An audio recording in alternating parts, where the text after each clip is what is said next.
I'm adding some commentary to my latest PB for the 100% run that I came up with a couple years ago. I'll tell a little bit about the category. First things first, I don't do anything in this run tied to root chalices. But what we go for is all 3 endings, just like all trophies, all main game bosses, DLC bosses, the trophy chalices. In addition to that, do Hintertomb, Lower Hintertomb, Ailing Loran, Lower Loran, and Isz Chalice bosses. I get a total of 45 runes, 12 tools. I'll have a final count of 23 gestures at the end. I'll have 26 main hand weapons and 16 offhand weapons. A unique count of each armor slot. 33 head, 33 chest, 25 hands, and 30 legs. I also do all quests that yield items, be it a gesture or a tool or multiple items. Any quests that don't yield anything, I don't bother doing. I also pick up any unique items that I can, such as Arianna's Blood Vial or Monocular, as an example.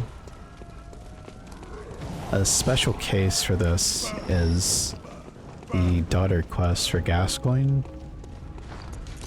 I don't want to do her quest multiple times throughout each playthrough. So what I do is just opt to do her quest once in NG, and I do the version that sends her to the clinic. So when you kill her there, she gives you a rune. So I prefer to go for the runes instead of the ribbons.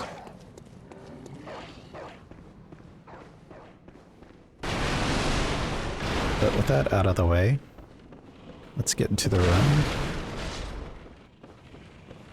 So going here, sort of initiate Eileen's questline, and this gives us our first gesture. You do start the game with gestures, but these are all the additional ones you can grab.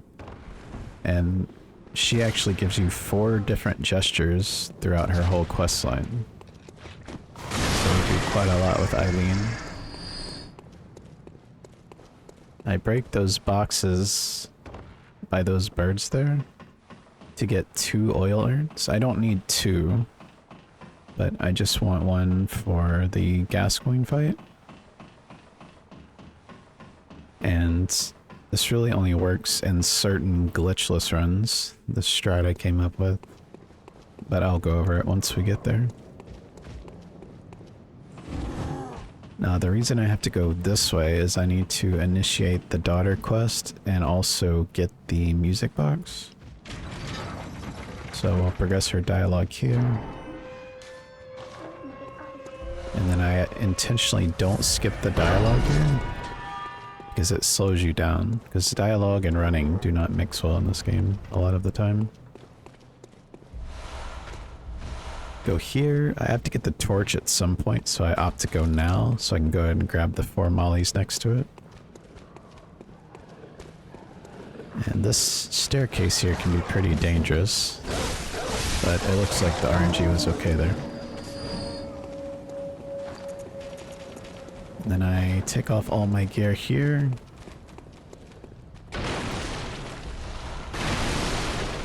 And I have to go this way eventually to get a unique set of armor. So I go ahead and go early since I'm going to get the torch and the mollies anyway, and it's a really good set of gear.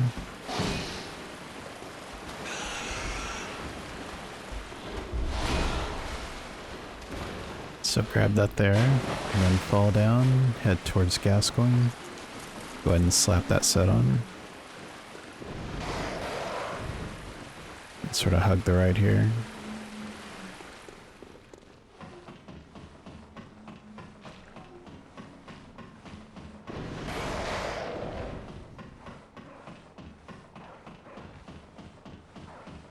But the essence of this fight is open up with an oil, hit gas coin with it, and then he has two different sprites, and it actually covers both of those sprites.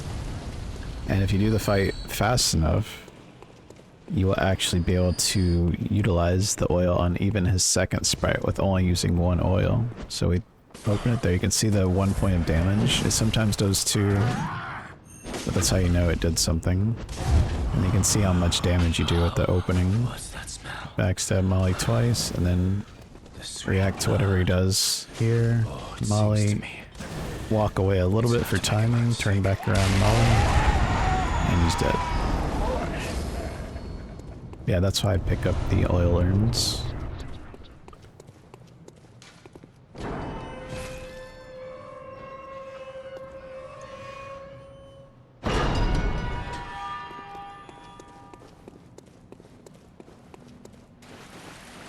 Now we are off to Cathedral Ward.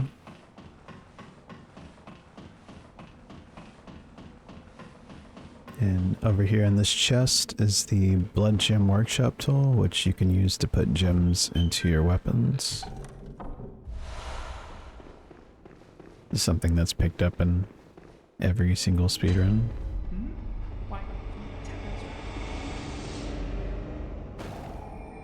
Minus maybe a couple. And then I talked to the Dweller, so I can unlock the chapel, so I can send a couple of NPCs there.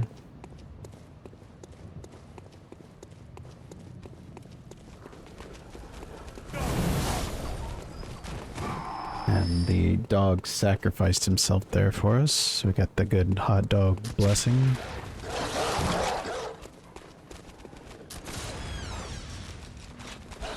Now I have to head over here to talk to Alfred. Get 3 fire paper, which is handy early on, and also he gives a gesture here. Take this. Now here I pull up a quit out menu in case I need to quit out for these dogs, but they let me through. Come here, pull the lever, roll that dog, could hit anyway. Grab that Madman's Knowledge on the way. Heal pretty much for free there. Go ahead and equip the fire paper.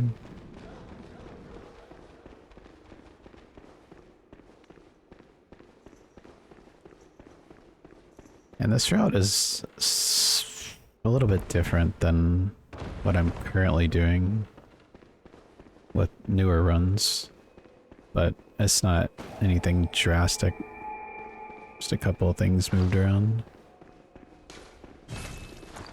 And I also didn't even mention, for those that didn't even realize to this point, but I actually went through my PB and trimmed out every single black screen, load screen, cutscene, anything, because I do a lot of quit outs and there are a lot of load screens, and it just adds so much to the length of the video. So I just trimmed out what I could, so it's a much better viewing experience. Now I have to go this way because there's the Charred Hunter set up here that I have to grab, and this is the only way to really get it, so. It's pretty out of the way, but what are you gonna do?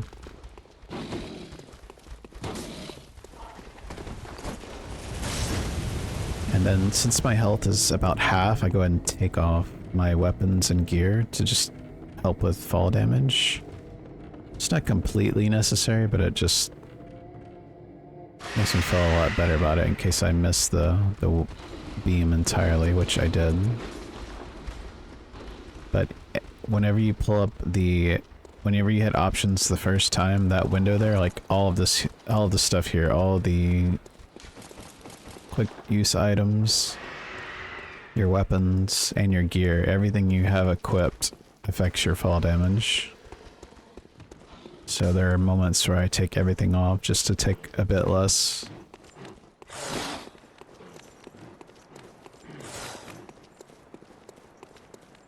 And then I have to run all the way down here to this dark alley. Grab the 6 pellets. Go ahead and slap those on.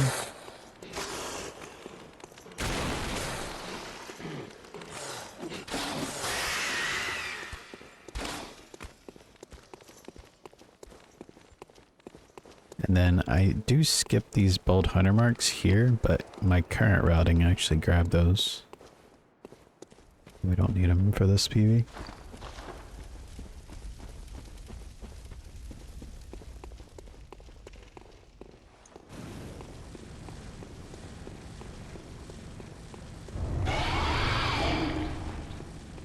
Alright. And some people ask why I popped the fire paper so early. The fight's not very long. But, yeah. The ideal situation is when you're popping an item, if possible, outside of like actually already being in the fight. A lot of times you're popping an item like a paper or healing or whatever. A lot of times you want to do it at the end of a stamina bar to be more efficient. But of course you can't always do that, so. And now when I warp back here, you can see I use just a regular hunter mark, so I do lose some of that money. But it's not a ton, so in order to skip picking up too many bold hunter marks, I just use the regular one early. You can see me deleting the oil there. So I get 2, I only have to use 1. If one misses, of course, then we'll have a backup. But I don't need the oil for anything else, so I go ahead and get rid of it, because there's a lot of stuff you pick up in this run, obviously. So you want to kind of get rid of anything in the way. And there I'm unlocking the clinic, so I can send, let's see, I think it's 2 NPCs I need to send there as well. So 2 to the chapel and 2 to the clinic.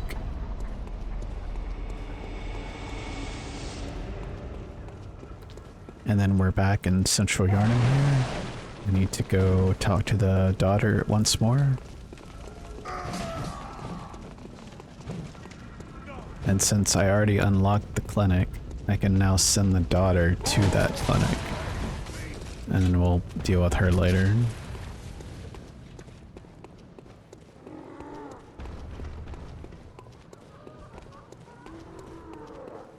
We'll do a little stamina management there, and then we'll choose the second option here. You can see it pop up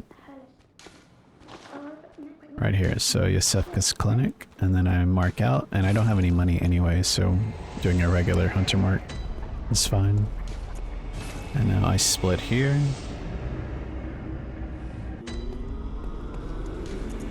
And now I'm headed back to Cathedral Ward. I'll warp to Cathedral Ward many times in this run.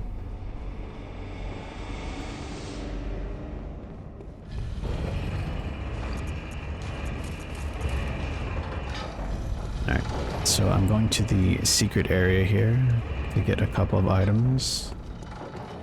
The Formless Odin and the Messenger Urn Festival.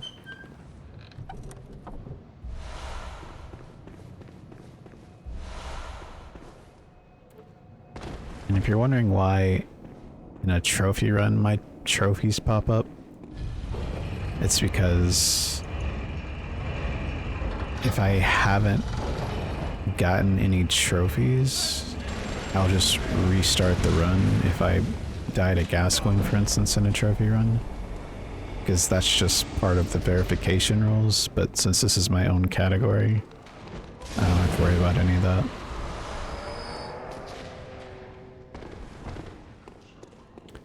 I have my own verification process at the end.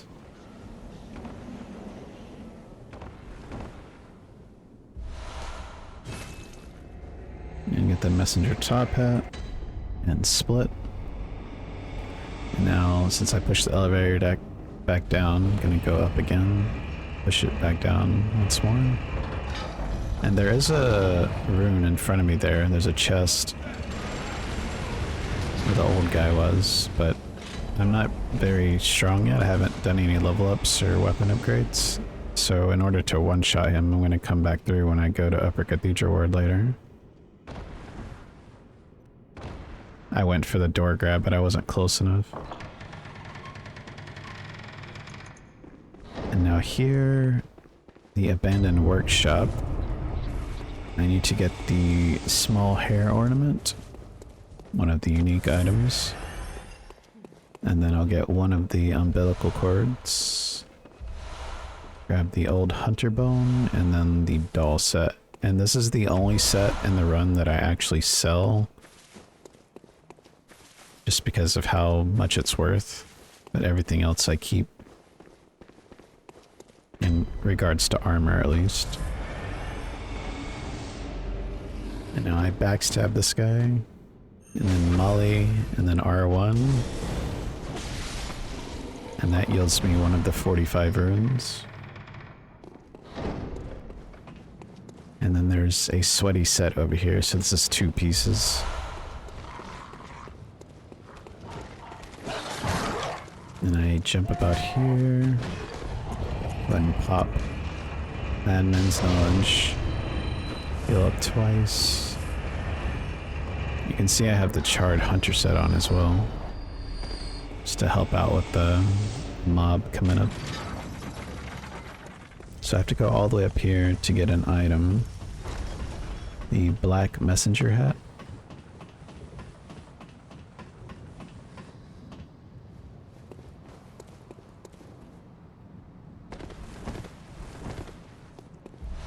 And then I'm going to go get the wooden shield right here. And then I'm heading toward Arianna.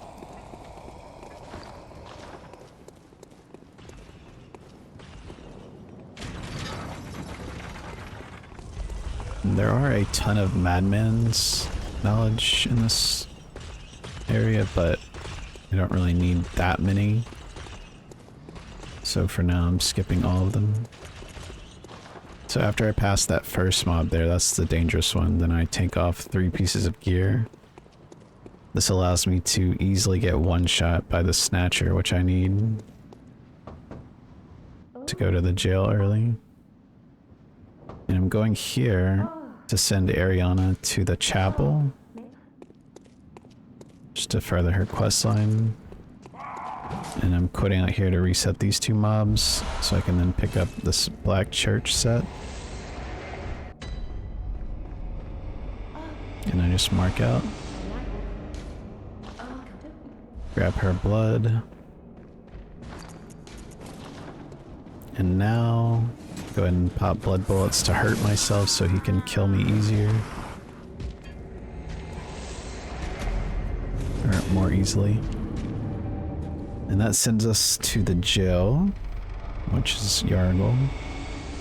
And now I'm going to pop Arianna's vial that I just got because it's unique to Adela's in this instance. So just to make things a little faster, I go ahead and pop that to get it out of the way.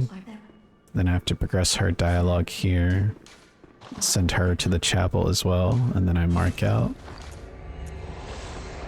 And then while I'm headed to leave this area, I go ahead and use my last molly on this lizard here. Get some twin shards. And then this is the only way to get out of here, so light this lamp and exit.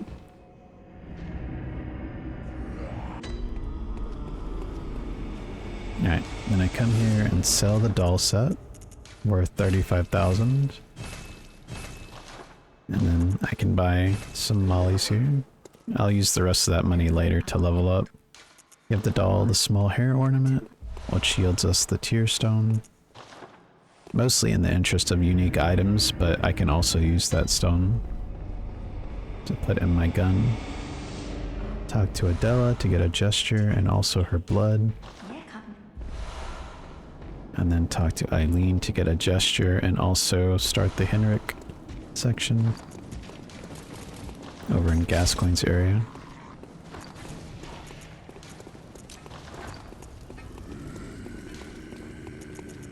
I do quite a lot of gear swapping and item sorting and different things in this run. And the gear is mostly tied to poison resist, frenzy resist, higher beasthood, / decent armor, stuff like that.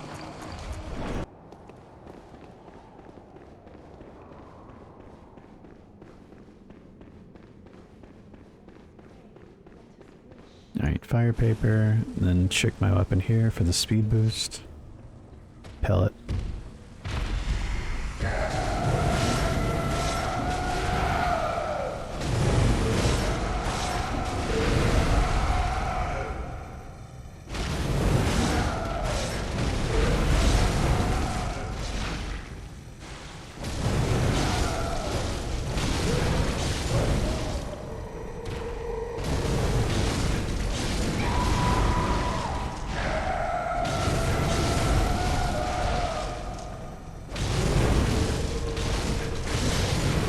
I'll pop the tier stone to give me the gem to put in.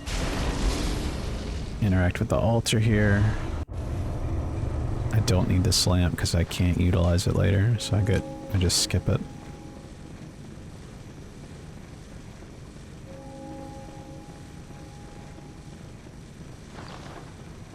And like a lot of other runs, I utilize the gold pendant just for Pearl.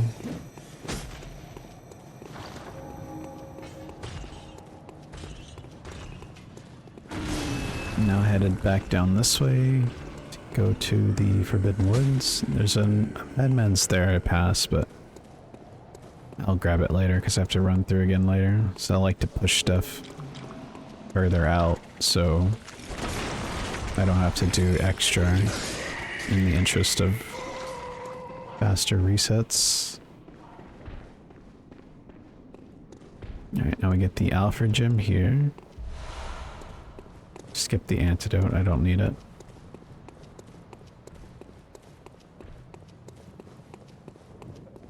Give him the password and then pop the gold pendant. Talk to him for a free madman's. And go for the roll here, mess it up. Grab the twin shard. Go to the right, always on that guy. And now I finally get to go back to the dream. And this is where we can level up our character and also our weapon. So tag the stair item there, get the old hunter bell. Buy 1 cocktail and the rest of the shards, so 14 shards. And that allows me to get a +5 and also a +1 gun, which will allow me to slot the gem I got from the doll. Which now we have a permanent little trickle of heal over time, which is nice. Should be able to get 20, 25, 20? Go back to Cathedral Ward here. I need to go do the Henrik hill with Ailing. Talk to him for another gesture.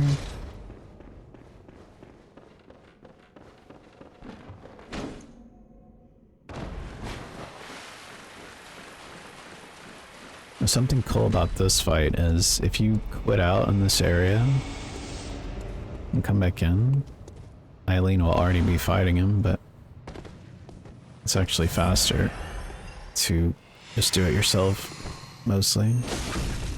So with the +5 and decent stats, double backstab, visceral, charge my stamina up a good bit, charge R2, L1, charged R2, and then regular R2. She tried to help, she did. She's a little slow sometimes, so that's actually a good fight. Okay, and that gives us another gesture. And now I can leave.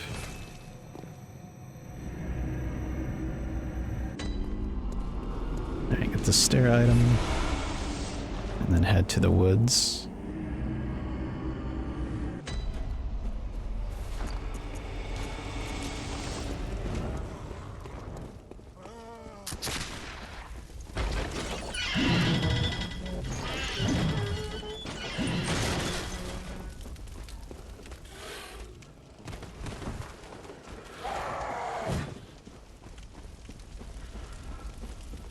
I just run straight off here, roll.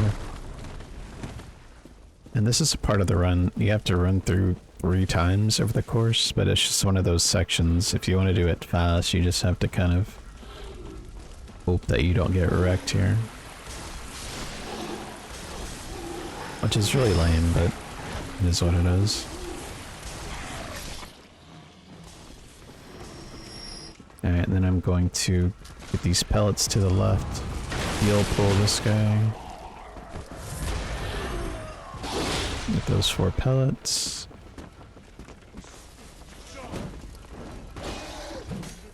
And now I bought the 1 cocktail earlier. And it's just for this little section here. You can do it without the cocktail, but it's pretty dang dangerous. Go ahead and chuck that over there. I think he falls off. Yep. It's always nice. Free money. Free money, and he doesn't chase you, which is a bonus.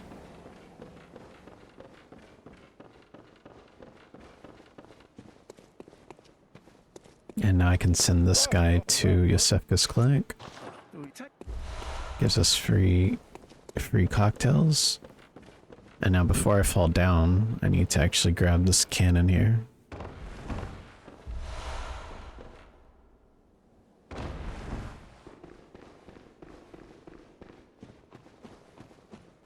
Lock onto this guy and dash. And I have to go back up to this shortcut because I need to trigger the Vaulter quest and also get his rune. So join the League.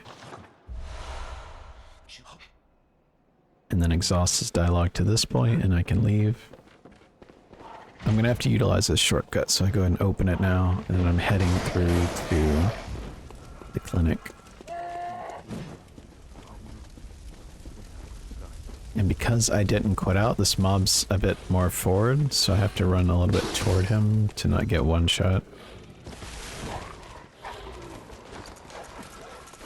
I need to swap my gear over to the black church set, so I can then swap it more easily to the white set for more poison resistance. And then talk to Patches here for the Tonsil Stone. I don't utilize this, but it's a unique item, so I grab it. Put out here so I don't get locked out. Grab these 4 elixirs. I only really grab those to have one for Yuri. Otherwise I wouldn't even bother.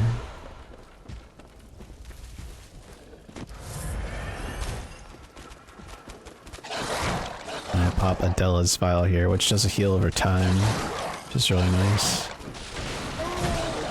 I have to pop it eventually before I get to the DLC because you can't pick up Adeline's Blood Vial when you still have Adela's or Arianna's. So I'll go ahead and make use of it here. You can see I swapped 3 of the pieces over to the white set. And then with this poison resist, you can see how slowly the poison builds up, which allows me to get all the way across without actually getting poisoned. So I don't need to heal extra or pop an antidote. Very useful. Some sort of advantages, if you will, of collecting everything. You can actually use some of the items. And now I'm climbing the infinite ladders. I've actually honestly considered taking, since I trim out all the other load screens and stuff, I considered trimming out the ladder climbs, because that would honestly eliminate probably like 5 minutes from the run. With everything added in. There's a lot of ladders in this game.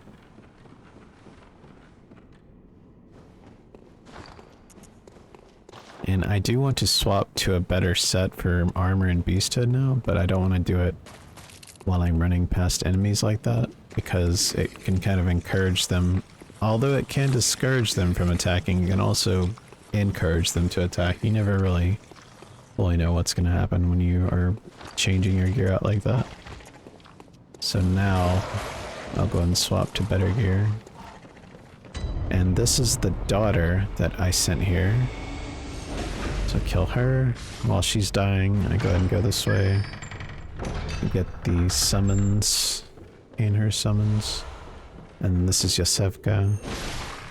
get her vial, and then loot the daughter for the rune, and then the beggar, the beast man up by the cannon that I sent here, is right up here. He drops a rune, which I'll pick up on the way back. And there's a communion rune here I need to get. Now pick up the plus 50 beast rune. And now I have to fight the imposter, which is pretty scary, I'm not gonna lie. She can easily beat the crap out of you.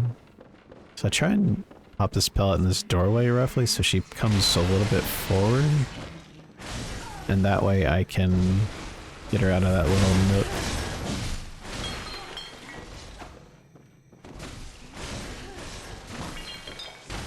Not the greatest RNG, but what are you gonna do?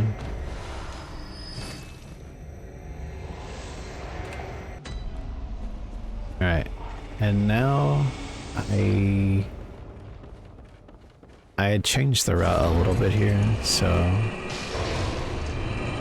I believe I was still splitting before this run after warping back to the dream there, but I'm doing a later Parl Juro. So you can see me, I'm gonna skip the split shortly.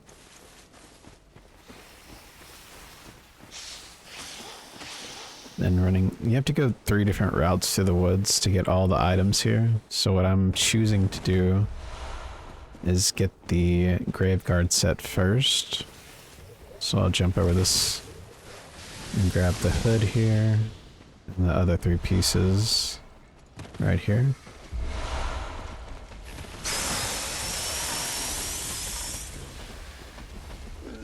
Now I have my cleaver already extended and my pellets ready to go for the shadows fight.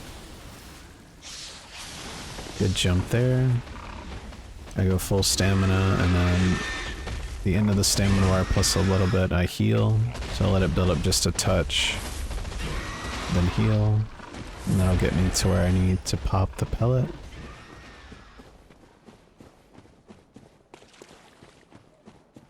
Pellet here. Now I run in behind him as I'm building up stamina. R2, L1, R1, L1. That can vary depending on the opening they give you.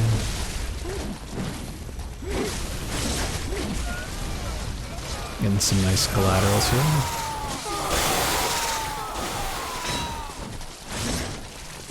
Pretty good damage. That got a little scary. Should heal here before the fog gate. Gotta keep it spicy, right? And go ahead and equip those elixirs, the 4 elixirs I picked up from the woods. And like I said, I only picked those 4 up just to use one of them for Yuri. She's that much of a pain.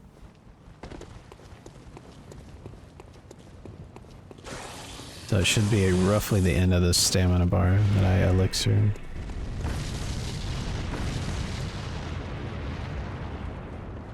And that'll get me all the way to the ladder, and I won't have to worry about her aggroing, which is very nice.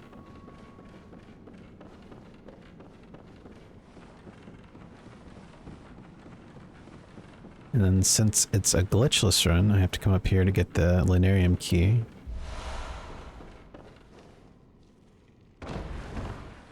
And then all the other, I did kind of mention it earlier in a sense, but since I'm doing all 3 endings, I have to play through the game 3 times. I choose to get everything that I can in NG plus 2.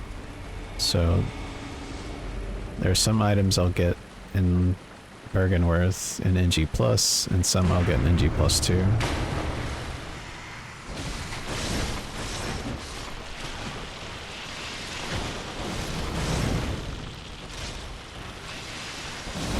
These spiders are actually being annoying. This is not great RNG.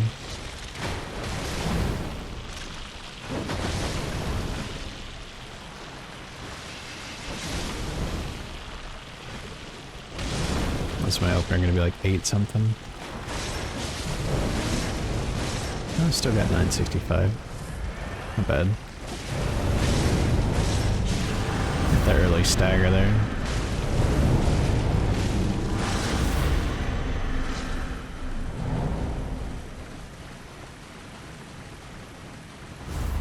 Should be 3 by L1. No, I didn't L1.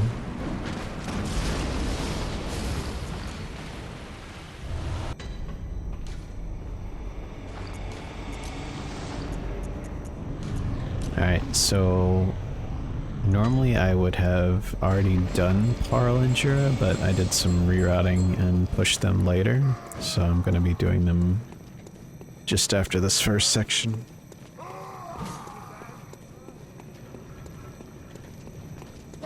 So first thing I need to do, I think I still get the carriage at this point. I've done some more rerouting since. Do I still get the carriage? Actually can't remember. So there's the 3 bolt papers. Me grabbing the 3 bolt papers makes me think I don't get the carriage at this point already. Get a chunk here. Fell down here. This will get me the Upper Cathedral Ward key. And also I need to get the tiny Tonitrus behind this guy.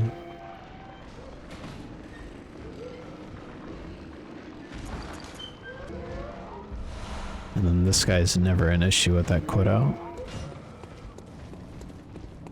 And then I need to wrap back around. And then I'm gonna hang left up here to get the air rune.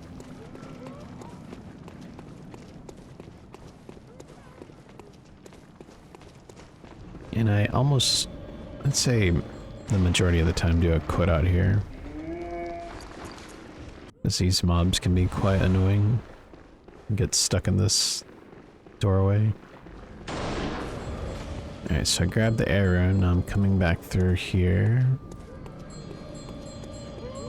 Run through for the lasers. And then I need to light this lamp for later.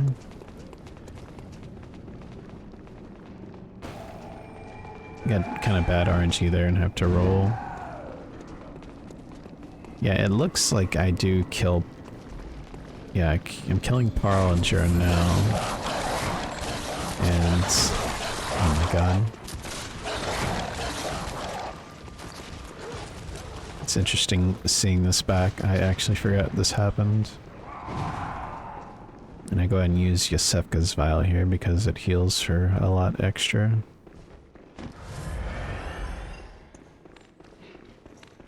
Grab these vials, and then I come here now, which shields me 2 chunks on the way, which is nice. I'm opting to heal here, which usually saves me a hit to be full HP.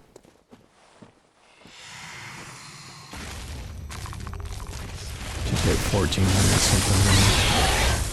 1424, R1 L1, transform weapon, R1 visceral, and then stay unlocked, and then 3 R1s.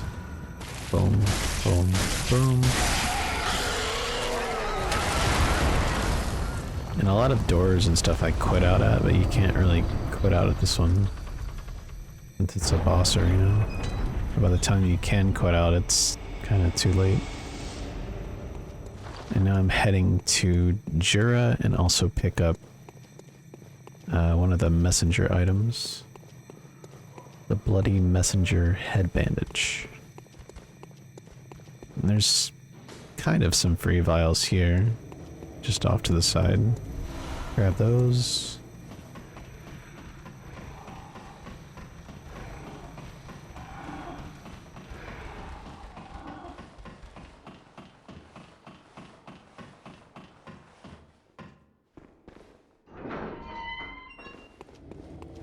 And now more of the ladder simulator. I actually don't remember if I do the new... I found a new way to deal with Jura recently. can't remember if this is an older PB to the point where I don't utilize that new strat though. Let's see, I might actually fight. I have my pellets ready, so I think I actually fight him here. Well, So do option 2. Oh no, I don't. Okay. Nice. Utilize the new strat.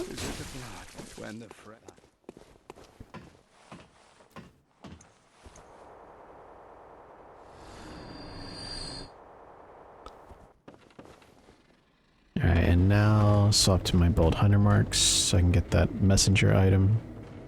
Get around here, across the beam. And I jump across. This is actually a really awkward jump. Let's grab this, mark out. Watch it send me back to Yargle. And now this lizard is reset so I can kill him here with a couple of mollies.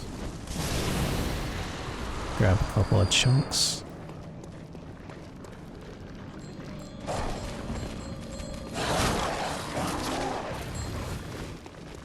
Alright, now I'm gonna hang to the right here and grab this moon rune in front of this guy. I need to kill that NPC there, that beast guy that just screamed. I do need to kill him, but I'm gonna come back way later whenever I'm a lot stronger. And it looks like I am still getting the carriage. I'm surprised. Yeah, I've since cut this out of the run. I've probably done like, I don't know, probably like 5 routing changes and different strats and stuff since then, or since this. Alright, so that yields me 4 chunks and 5 bolt paper.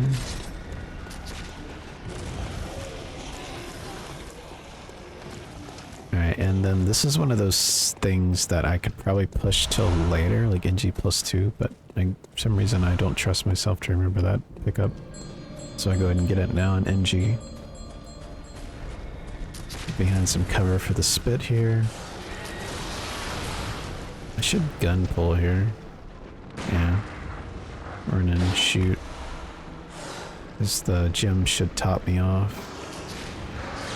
Pop the paper behind the doorway so I don't get hit. Strafe this attack. Keep running because I hear him shooting again. Probably do a little stamina. No need. Okay. Alright, so pop the pellet, transform weapon to the cutscene, and have my cold blood ready to pop.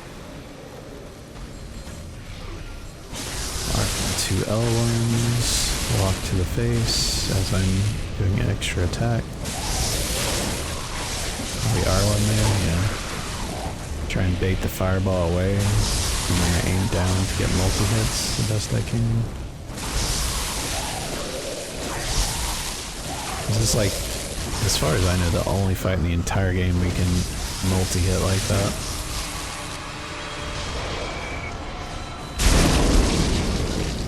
I mean, you have instances where, like, Gascoigne, for instance, you can hit both sprites with one molly. And there's some other similar stuff like that, but that's the only melee version that I know of, where you're hitting, like, 2 parts of the body.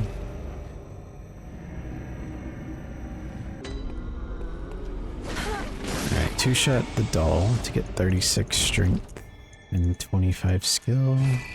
And now I'm headed early to Upper Cathedral. The reason being is I need to get I need the Cosmic Eye Watcher badge, but mostly I need the make contact gesture, which I use at the brain to get the tier 3 moon. You can see me utilizing my higher damage at this point, so I can one-shot that enemy and then grab this communion rune, which might be unnecessary. I can't remember, but I just choose to do it safely. And I usually don't quit out for these guys anymore, I just kind of slow down and time it and listen to the gunshots. Now I continue up to Upper Cathedral. And there is a badge here in this chest. And a lot of what badges do in this game is unlock items to purchase, like certain weapons, certain things like elixirs or papers, like a fire paper or bolt paper, or certain gear, different things like that.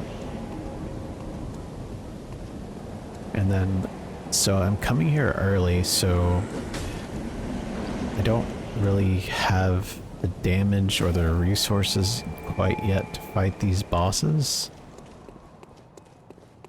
So, and then I also need to come back here later when I get the queenly flesh from Canehurst. So it's kind of weird, but yeah, I need to come back here, or come here 2 different times. So currently I'm going through lighting the lamp, getting the gear, going up to get the key, just grabbing a few items along the way, one of which is the very important make contact gesture, which, as I said, I need to use at the brain to get the tier 3 moon rune.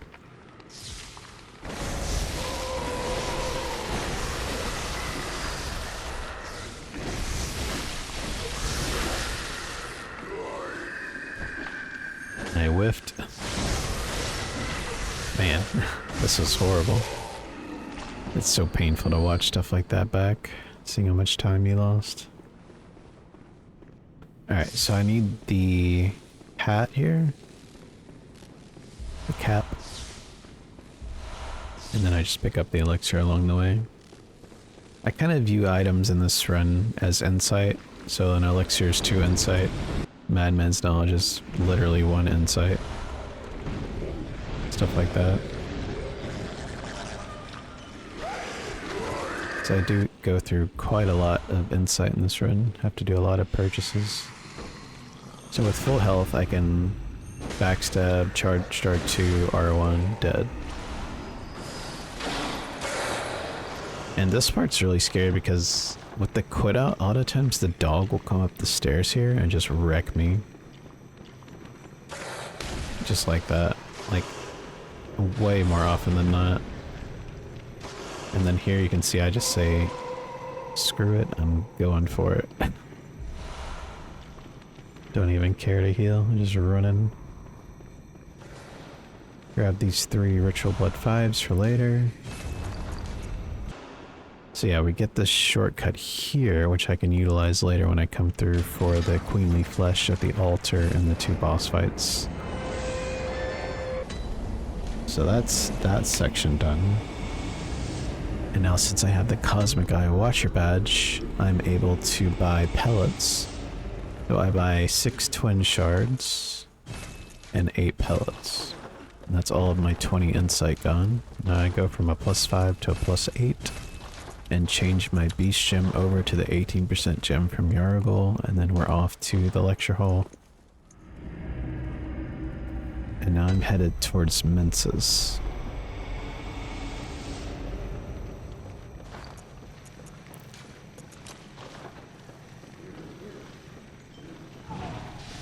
Alright, so I equipped my cocktails, which I'll use shortly. Honestly, in the entire run of this, you don't use a ton of cocktails, but the ones that are used are pretty convenient. Alright, so kind of aim up as high as I can, throw that to aggro that guy, or distract him more specifically, and then I pop a bolt, and I think I can 4-shot this guy? Yeah, 4-shot. Because I already have a +8. And then I can ignore this lamp completely to my right, which is gotten in pretty much every other run. Pull up my quit out menu just in case these guys get a little tricky.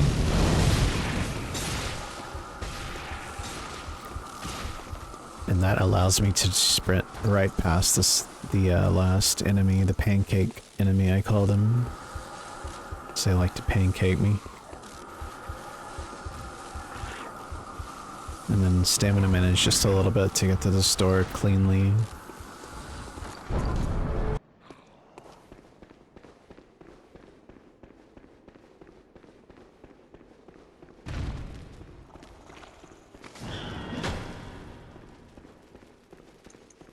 And this is another place where there's an item I need, but I'm gonna wait until NG+2 to get it. And it's just off to the right side up here. There's an elevator to go get an eye rune. So I just running past that for now. I'm gonna stay up top here, and there's 2 elixirs. Gonna grab. Jump off, lock on, dash to the left at an angle. Hug that mob. Get my pellets ready. Probably pop blood bullets here.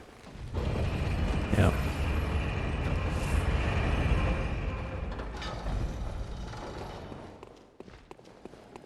And I'm just banking on the gem to heal me the rest of the way. Which, vials really aren't an issue in this run, outside of the first maybe 30 minutes, if that. 30, 40 minutes. So I probably should have just topped off there on the elevator for free. Alright, so I'm getting American RNG. Not bad, not bad. Okay, shoot, dash, shoot, dash, shoot. Change my lock onto this guy, 3-shot him. Turn in for Miko. So what I go for here is R1, 3 L1s twice. And then I do a charged R2 if he lets me. So this is like the ideal situation. I'm missing a little bit of damage because I don't have full HP. But it's not a huge deal. And easily one of the top 5 worst parts of this run is coming up shortly. So within this fight, within the boss fight, there's a tier 2 moon rune at the bottom of these stairs I need to get.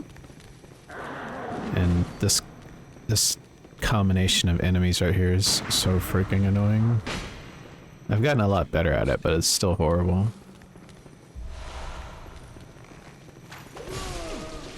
You can see. That's me better at it. It's my favorite word, obnoxious. It really is. Yeah, I'll probably heal here. Alright, then there's 8 vials here I can pick up. Do a little strafe on that guy. And then have my cleaver already extended for the plunge here. We get phase 2 Sweden. So pop my pellet, let him adjust a little bit. Roll in front of him, lock on L1. Heal for free while I'm waiting for my stamina. Probably 2 R1s here. Alright, nice. Go out about full stamina, and then I go all the way to this threshold at the doorway. And that's when I hit X to skip his dialogue to get a good timing for this weapon trick here for the speed boost. You can see me go for it about here. Alright, then I light this lamp, which I'll have to use after killing the brain. And I have too many chunks actually, I got 2 extra. I've since remedied that with my new routing, but it still sucks to see.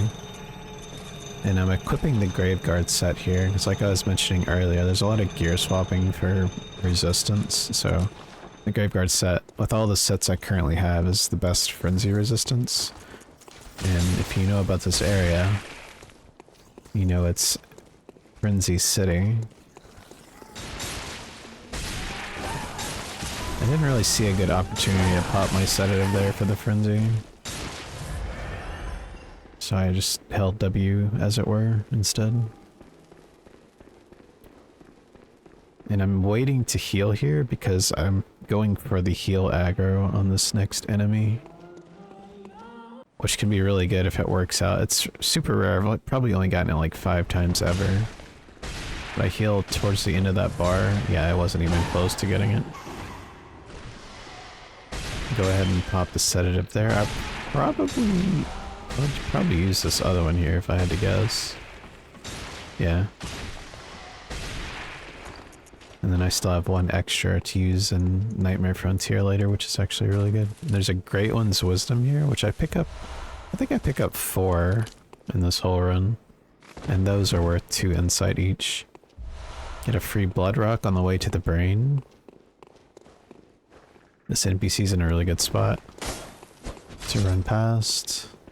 And I extend my cleaver just for the elevator section. It gives me a good opportunity to knock the enemies back, which might otherwise one-shot me. Okay, see, I had to adjust there at the last second. That guy was in a weird spot. So you can see I'll probably do a charged R2 here. Let's see. Yeah, just in case that got close enough. Alright, now I'm swapping one of my gestures over to make contact, which, like I said, I need to use at the brain to yield me the tier 3 moon rune.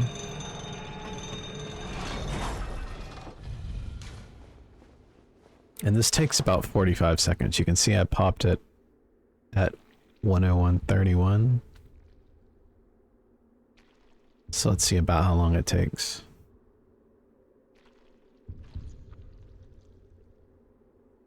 But a neat little thing, which in my experience it seems to take longer, but you can still get it. If you've already killed the brain and you forgot to do this, you can actually still get the rune. It just might take a little bit longer.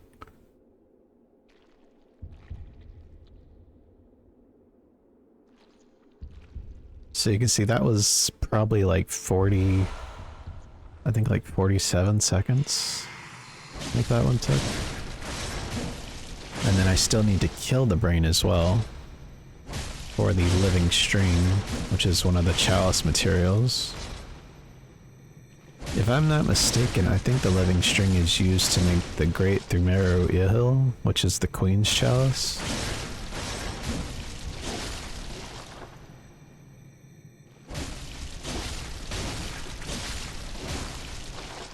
I'm just checking my damage there with the beast head buildup. Yeah, there's the living string, and I build Hunter Mark out.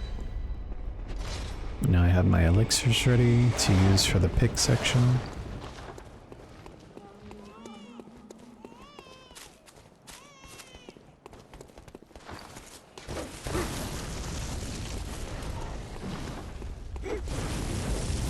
And then pretty much at the end of this stamina bar is where I pop those. And that gives me plenty of time to get through everything. And then it'll also fall off in time for me to use my paper and pellet before I get off the elevator. So there's the other main game gem I'm using for now, until I get a second 18% gem from NG+.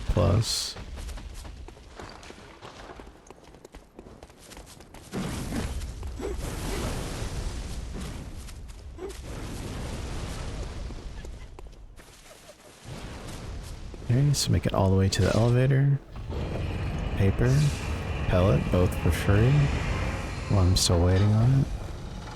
And then I just full on sprint and check my weapon at the cutscene. Okay, and then build up some meter with some L1s.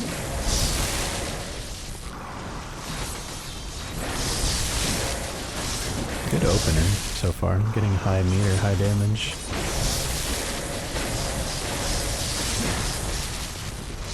It's actually really good RNG so far.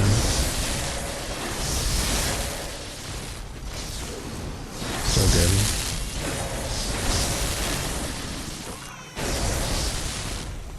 Wow, it's a really good fight. It's hard to remember all the wet nurse fights, as you do 3 per run, and you do multiple runs. Alright, just deleting gems I don't need, and swapping out the gear to the best ones I have currently. And there's not a lot to do, I'm just kind of waiting. I have too many chunks, so I delete 2 of them, which is really painful, but I just don't need them. And now we're warping to the dream for some level ups.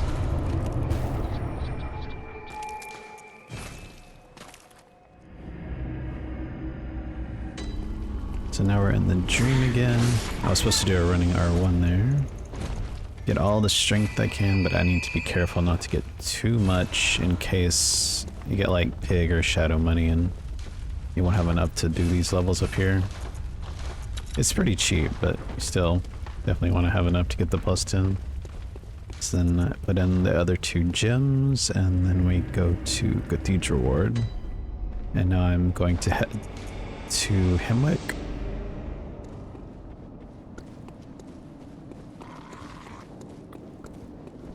And I come here now because I'm doing enough damage to easily take out specifically Ligarius, which is not really an issue, but I also get the rune tool if I come here now. And I can't use the Grand Cathedral lamp. I didn't grab it, but even if I did have it, I couldn't use it at this point because with Eileen's quest, the Bloody Crow of Canehurst is waiting up there.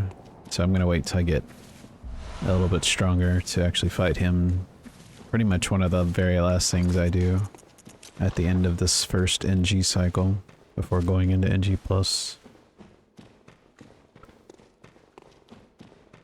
So I pick up a Bloodshot Eyeball, which is worth 2 insight, get the 3 bold hunter marks there, which should be completely out before I pick those up. So that's the 3 I need for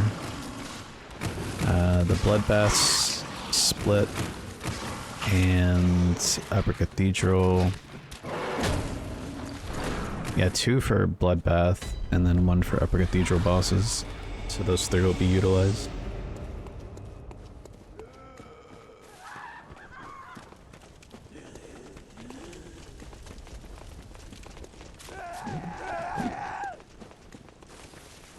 And I'm more or less just holding sprint this entire way.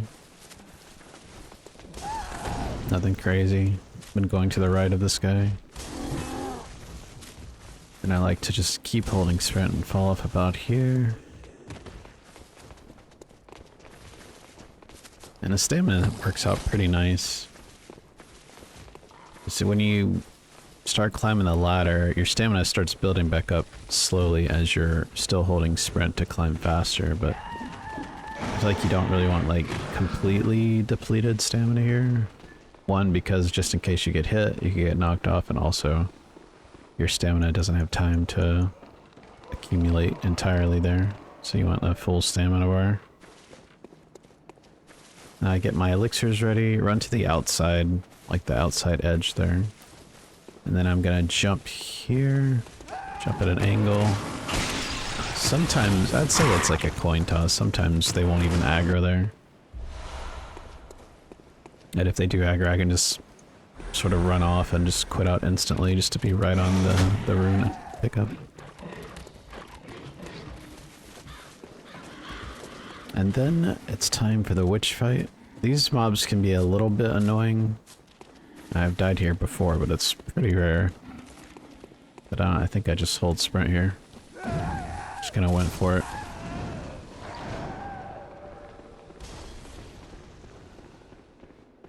Didn't even stamina manage that.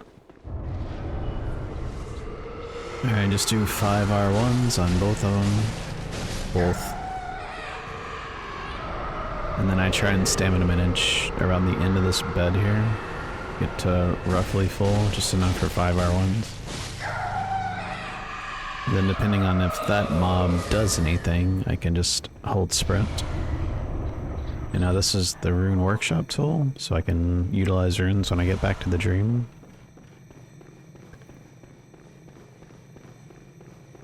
And then I like to jump here and quit out at the end of the stamina bar. And then that allows me to reset all these mobs here and more safely run through this door. That's like the main reason, because you'll usually have those 3 mobs, this big guy, and sometimes like a few dogs up there in that stretch. So it's really nice to quit out to reset everything.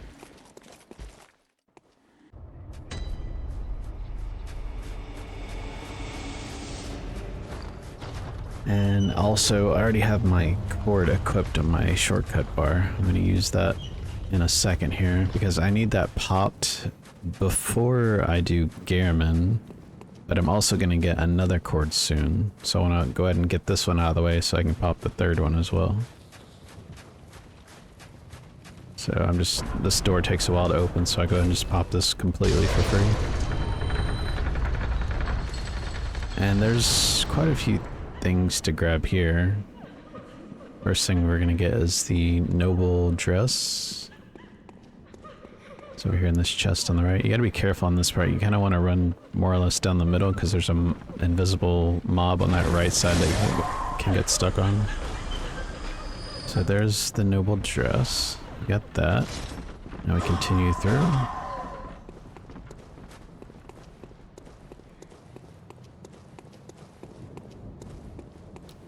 And I mean, this mob is pretty much never an issue. If you're not sprinting past him, he might can grab you, but as long as you just monitor your stamina. I usually lock onto this guy when I'm on a good pace and just shoot him. But if I'm not on a great pace, I'll probably just sprint past him. More often than not, you can sprint past him, but sometimes he'll just wreck you. Depending on your stamina more than anything, I feel. Alright, so there's the executioner set I need, and now I'm gonna go in here to the left and get the online item, the Vial blood register. I can't do anything with it, but I want to collect everything that's unique, so I'll go ahead and grab that. And then my stamina should last till the jump. I think I just go for it here. Yeah, it's good stamina. Get a hard fall because I hit the heckin' chair.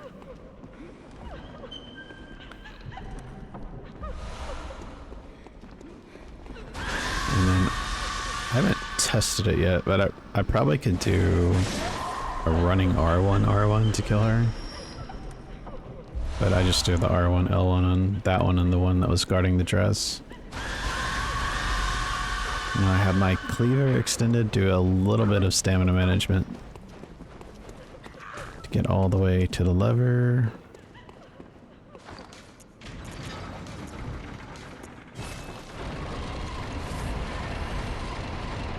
And you can do a lot here while you're waiting for this to open. Heal, delete stuff, pop items, whatever.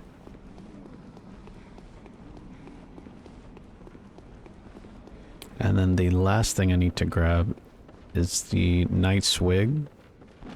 Because when you pick up the knight set just before here, it's only 3 of the 4 pieces, so I gotta pick up the 4th piece.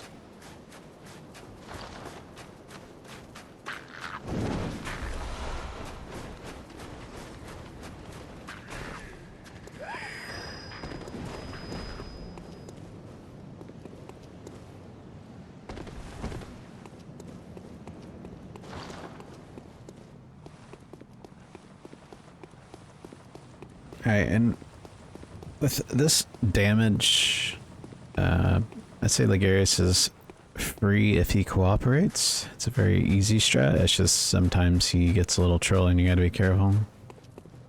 So pop my pellet just before the cutscene. Let's see, I can't remember the RNG he gave me. So R1, L1, trick my weapon back. R1, L1. Trick my weapon back. R1, L1, L1, R1. All 2 R1s there. And then around half stamina, just enough to get double charged R2.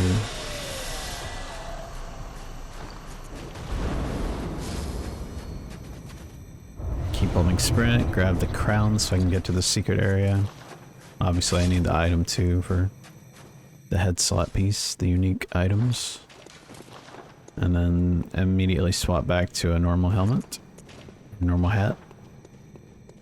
And then I take my shoes off there because I'm going to get ready to equip the Arianna shoes I'm going to get next split. Grab the unopened summons, which we give to Alfred. Alright, we're going to talk to her, swear our allegiance or whatever. She gives us the rune and a gesture. The rune, the gesture, and a badge. And then we leave. And that'll be the split there. Now I go back to Cathedral Ward. And this is where I sort of finish up a bunch of quest lines. So the Dweller, we kill him and get that rune. And then the baby and Arianna, just murder them. And that gives us the shoes and the last umbilical cord. And since I kill the imposter before Rom, I get a rune there instead of the umbilical cord that would drop after you do Rom. So this is the third one I need to get Moon Presence activated. And then gonna more or less finish Alfred's quest here. We're getting towards the end of his quest line. Pick this up on the way through. Not much more to do with him.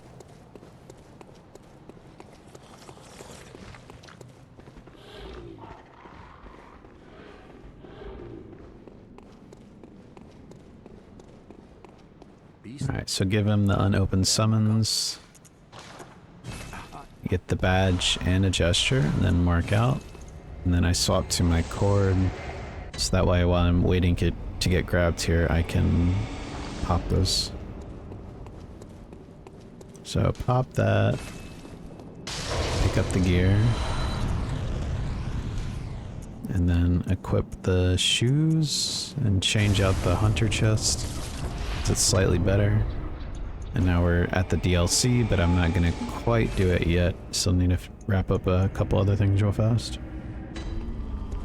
And we're going back to the Queen's Chamber.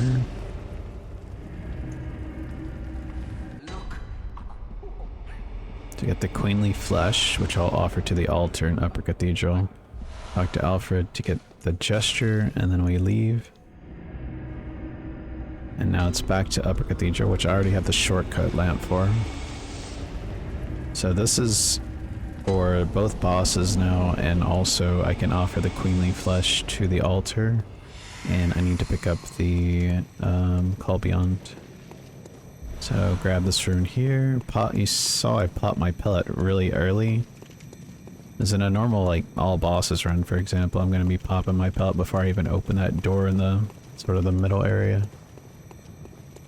That allows you to pop the second pellet for free on the elevator before Abritas.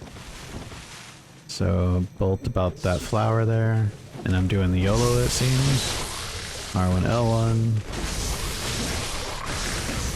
It's actually a really good fight, as I was able to build up insane meter by cleaving down the little guys while hitting the boss the entire time, so that was actually really good. There's the Call Beyond. So I take my gun off here, and then I remove my bolt paper just so it's not still going for the opener, because I do not want to risk an early stagger.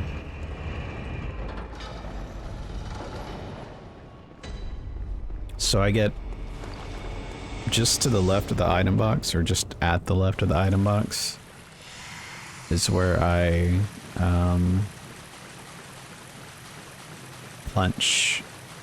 So right at the left side. And so L2 for the punch, then L1 L1, and then let her drop her tentacle.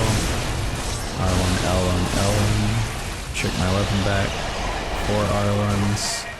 And then queue up a charged R2 pretty much as soon as possible. Get a little bit to the right of that leg, the altar. Make sure I get the pop-up, offer the flesh, get a pop-up there, and then mark out. And that's our final mark that I picked up. And then we're done with Upper Cathedral now. And now, before I do Gehrman and Moon, I need to go back to Central Yharnam to wrap up killing Gilbert. And I gotta kill Cleric Beasto. So this makes it more, I guess, reasonable to come back later to kill Cleric for more than just being stronger. I mean, I have to come back to kill Gilbert now anyway. So then I can just keep running through and kill Cleric Beast.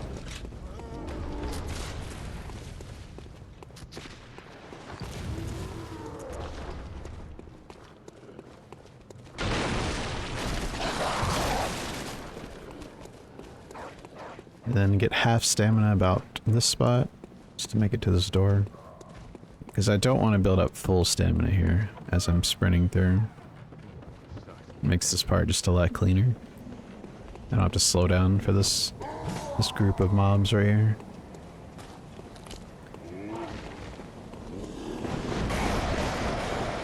Alright, then build up stamina at the tail end of this carriage. Up here, about the middle of the circle here, is where I build up stamina again. And then 5 R1s. Just beat the crap out of the right leg there. Alright, so Central Yarnum is done. And now I need to get 21 vials, 21 bullets, 21 bolts. As I use a lot of bolt hunter marks. And I'm gonna buy more of all that later as well, but this is what I need for now. Then I do Beast, Moon, Moon, and Impurity. And then I just restock up on the tab 1 stuff here.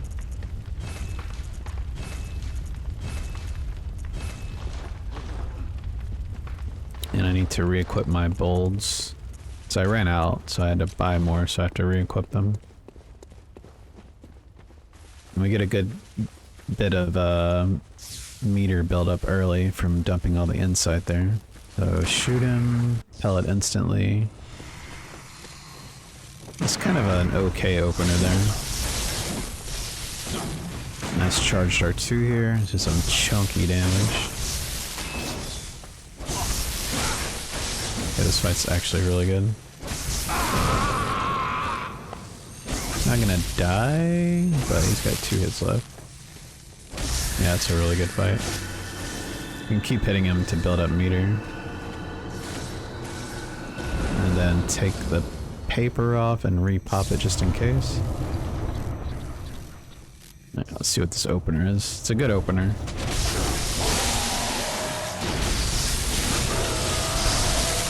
I think I tried to get the visceral there, but she was just like, no. That could have been so much better. But the arena, the different elevations all across this arena is just so bad. We're trying to visceral her. Alright, and then I get all that money there and then dump everything into Vitality. Because the DLC is difficult in general. It's even more difficult in all trophies, and it's even more difficult in 100% runs, so... That's why I go from 10 to 28 there.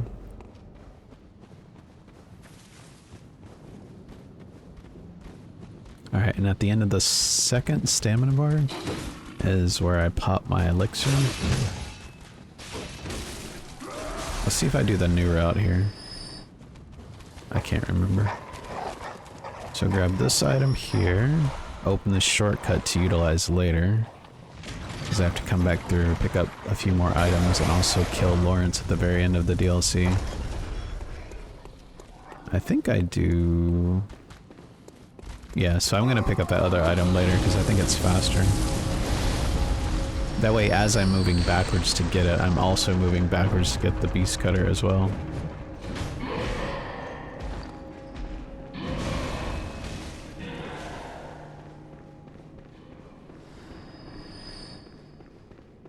And then I need to get the eye pendant here.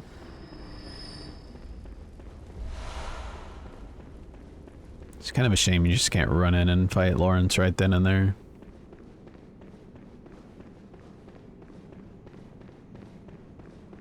And then sometimes this mob can be in a very terrible spot and you can't really do anything because if you quit out, the door closes again and you just have to wait anyway, so you just kind of have to deal with what you get in that position if he blocks you.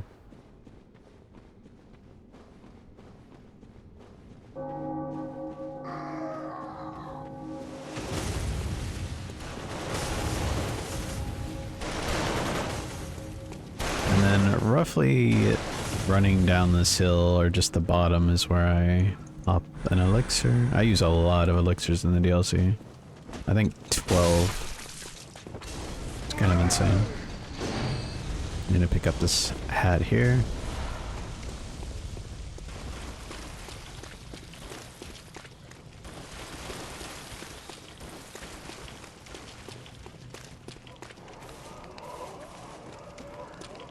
then I like to go full stamina for that second bar, and then I run around this rock and quit out behind this NPC. Reset it, pellet, charged R2 for the backstab, charged R2 for another backstab to visceral, and then wait just a smidge, and then do another charged R2.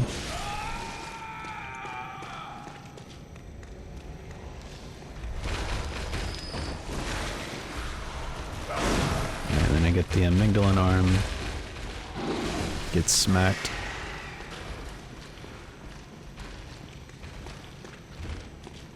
Alright, I'll probably... I should heal at the end of this stamina bar. Or maybe here, yeah, okay. Then do I go left? Yeah, I'm starting to go left here more. This feels better. And then I should fire paper. I don't fire paper. I'm waiting. Why am I waiting? I don't understand what I did there. Okay, I'm probably gonna have to kill these guys.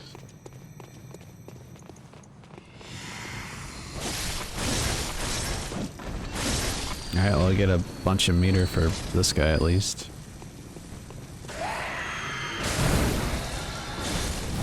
Doing some chunky damage. Oh my god. Alright, that was a good fight at least. That makes up for having to kill those guys. Alright, and then I need to get my elixirs ready, and I like to go full stamina at the end of this hill, about here. And then just kind of hope for the best with these guys. This whole stretch is very scary.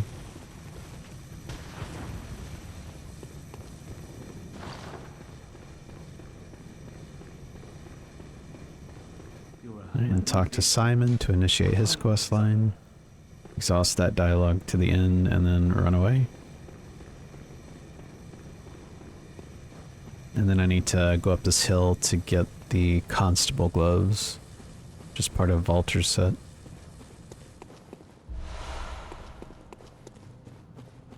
And then pop the elixir on the slope. And then there's the constable trousers, I believe. Yeah, over here on the right, between these fleas. Very scary to pick up.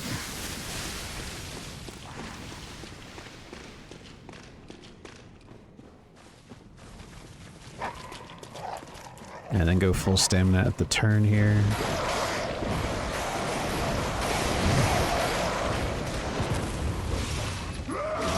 And sometimes I'm too scared to roll off because I feel like I'm gonna roll at a bad angle. So yeah, I choose not to roll here most of the time. Get the constable garb, which is chest piece for Walter. And now, do I get hit here?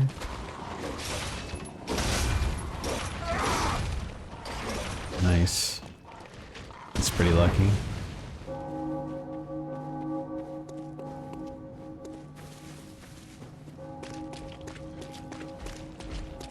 Then full stamina just about in front of that guy somewhere will get me all the way to the lamp here, which I need to use to warp back to a couple times.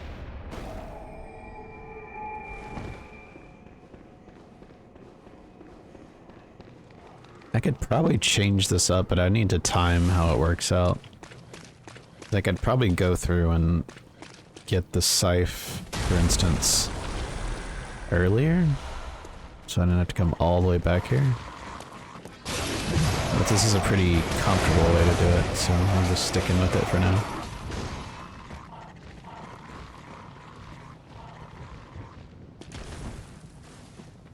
Alright, and then I bought a bunch of gold hunter marks, so I'm able to just use them every warp now for the rest of the run.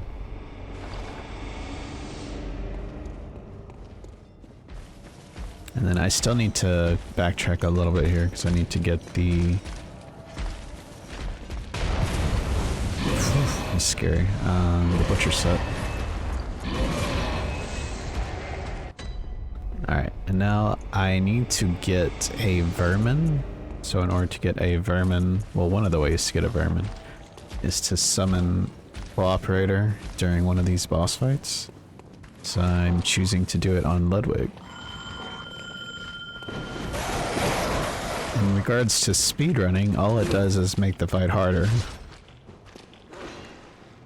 Makes the boss tankier, and sometimes he steals your viscerals and hits like a potato, so I just try and, I mean, same as always, try and kill him as fast as possible, mostly before the vault or someone can do anything.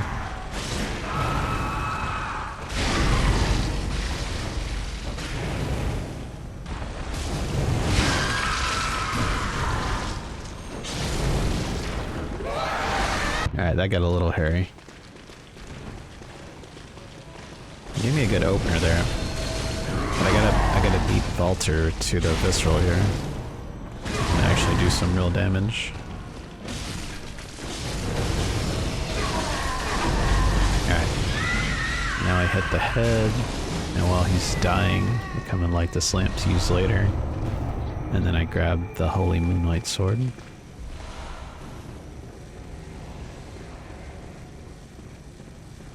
And then that fog gate takes a little bit longer with the summon.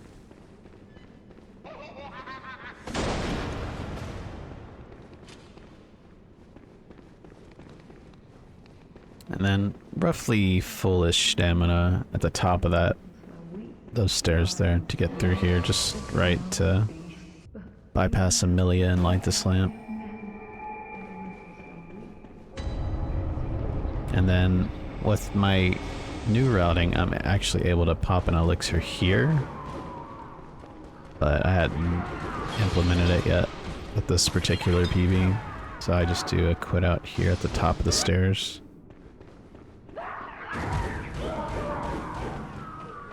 Alright, then I come back in, climb the ladder, run to the left side for the ladder climb, and hopefully this guy's not an issue. And then let's see what kind of RNG I get here.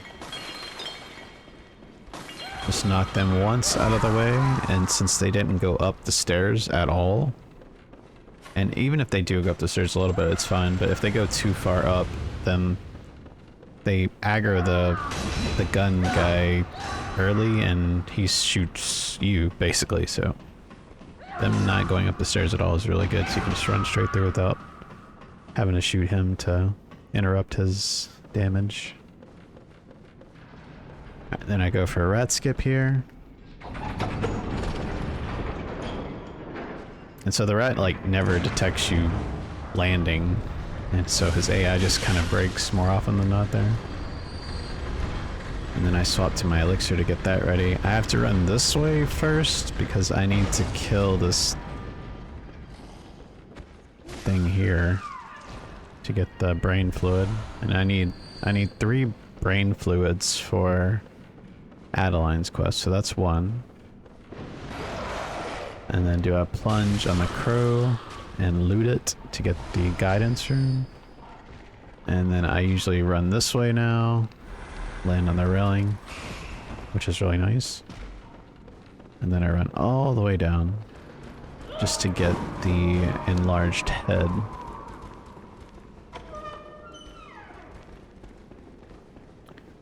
Grab that and then go back. Now I can finally head to failures. So I run up to around the bend of the staircase there and then fall off. Smack that. This is the second brain fluid. Alright. And then I like to, although it seems slower, it really baits a nice attack more often than not to pop the bolt paper here into the pellet. That's usually what I do. I just pop it as soon as I enter the door. And then if your meter's still going for this opener, you can just do 3 L1s and he'll die.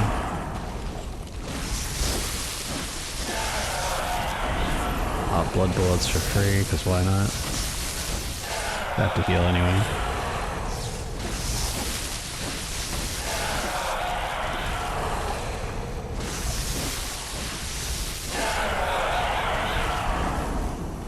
And then my thought process there is it takes a while for that failure in front of me to respawn again since the other one came up. So I go ahead and try and time out queuing up a charged R2, so as he's spawning I'm already mostly through the animation. Sometimes I get punished for it, but more often than not, I feel like it works out.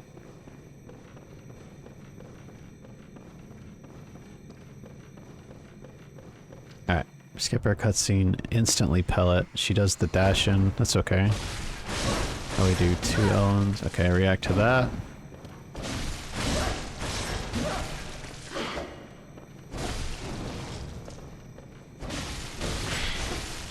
Back up a little bit.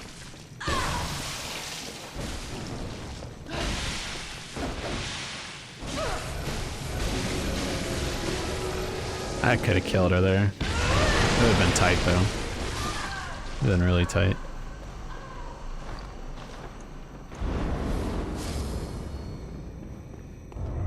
Like, if I went for that, I probably would have died, honestly, so I'm glad I didn't.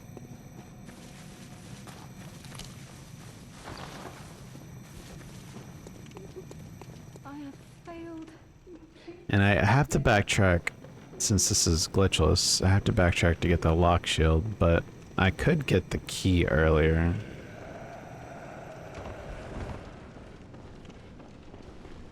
So grab that, actually get hit there, which is super rare. And then pop the elixir and get my bold hunter marks ready.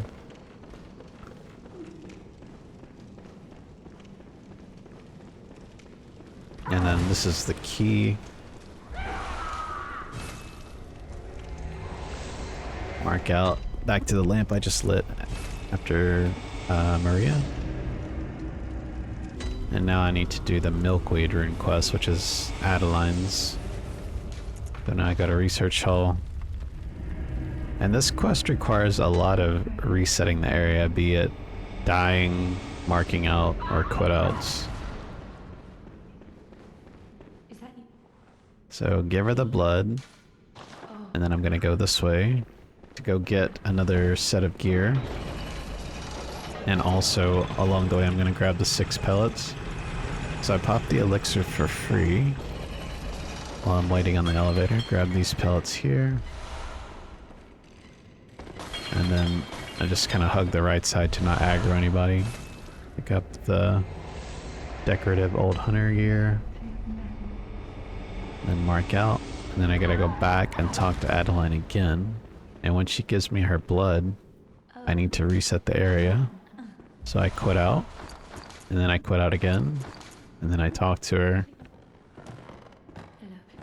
Give her the brain fluid, and then she gives me the balcony key. And then I can mark out to reset the area again. And now I need to utilize the balcony key to get the black sky eye, and on the way, I won't get poisoned here because I have 2 of the constable pieces on, so I have just enough poison resist to avoid that. Randomly get an extra pop up there like 10% of the times. Makes no sense to me. And then I quit out here. You don't have to quit out in regards to getting blasted there, because you can just use the chair, but I need to reset the area again. So I quit out, and then I mark out to reset the area again. And now I'm to the point that I can actually kill her, and then she gives me a brain fluid, which I have to give right back to her. And then finally we get the milkweed rune. Even thinking back on this quest is so stupid. Alright. So now that we have the milkweed rune, I have to equip it and utilize it for the accursed brew.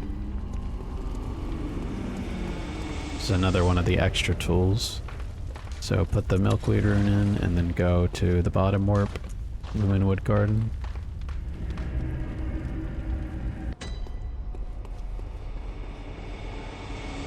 Alright, then I need the celestial dial here to escape this area.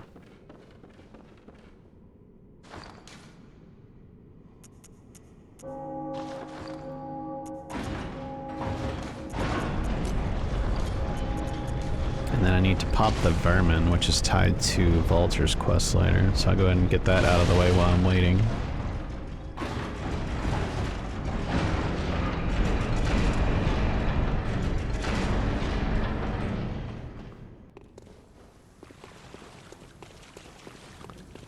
And now, because I have the milkweed rune on, I'm able to interact with this NPC and actually get the accursed brew.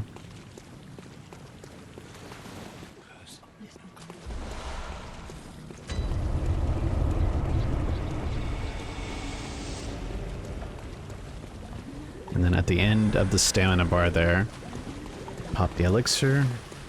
Like I said, I used 12 elixirs in the DLC, so probably get hit here. Yeah, of course. Kind of mistimed that. There's like very small windows to not get hit there. I'll go ahead and heal, grab the Great One's Wisdom here. I end up getting way too much insight by the end of these runs, typically, but I like to have more than I need rather than too little, because that would kill the run, so I always end up having like 20 to 30 extra insight. And then I get to the backside of this sort of rock column here, shoot up in the air, run forward a little bit, but kind of like a jog more or less. Pellet, R1, L1, trick my weapon, R1, I mean, sorry, charge R2, L1, trick my weapon, charge R2, L1, and then 3 R1s. Move out of the way. Backstab, L1, L1. And then I get ready to quit out here. And what this does is allows me to use my elixir. Because if I didn't quit out, when I pop a pellet, I would have 60 seconds of the buff, but I also can't elixir during that 60 seconds, so that's why I do the quit out to reset that ability. And then elixir around the end of the stamina bar here.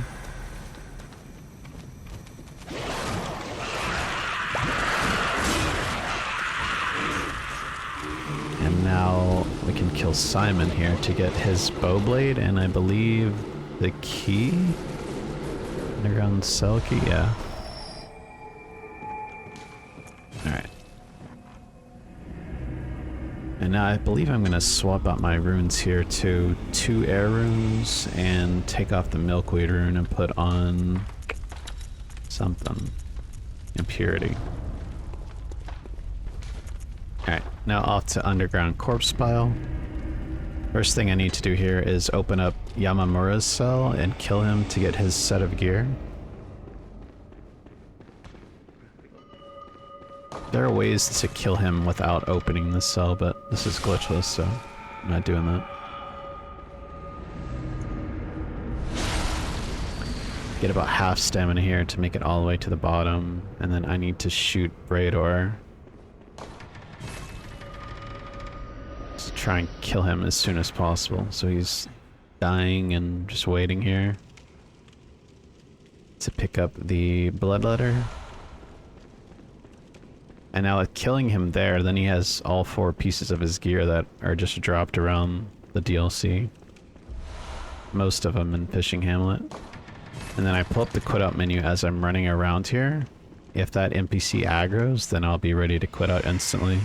But he didn't aggro because he's weird. So I'm able to backstab, visceral. Then I sort of walk up for timing and just R1. He's dead. Glitchless, by the way. Then I get Fist of Gradia. And then he drops the church pick as well. And then I go over here to get the Great One's Wisdom, which I can't pick up for some reason. And then I'm gonna go ahead and, since I'm on good pace, I go ahead and quit out here at the lever to be safe.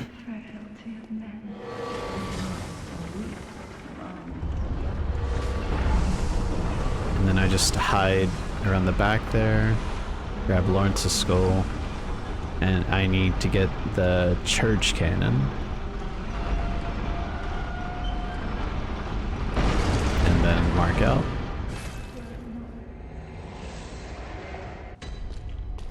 And then I'm done here.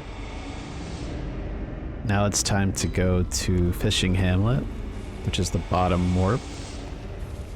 And I need to grab 3 pieces of Brador set. And then I also need to fight Orphan here. So I've since changed this a bit to where I don't use an elixir and I don't use a cocktail. And I can just run up behind them and quit out and then pick it up and warp. But this is the old version, so I'm gonna still do it here.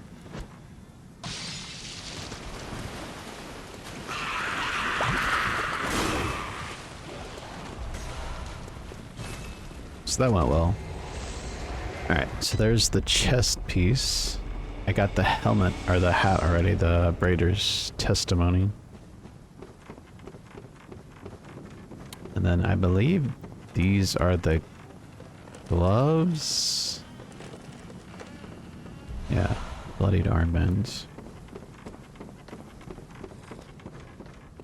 And then I need to jump through to break all of this. Now you can have some pretty, I don't know, I don't want to say bad luck. If you do this consistently, you almost never get hit by this lightning attack. You definitely don't want to get a stork roll there though.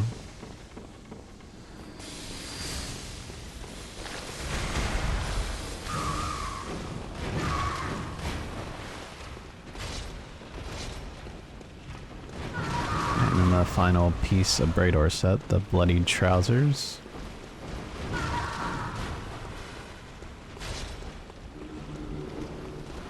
And now I go ahead and extend my cleaver for the transition boost.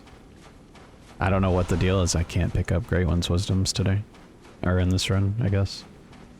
And I don't really play it safe here. I don't even choose to heal. It's just Orphan. He's easy. So pop my pellet at this rock, run in and react to one of two openers. I have to wrap him like about 300 degrees.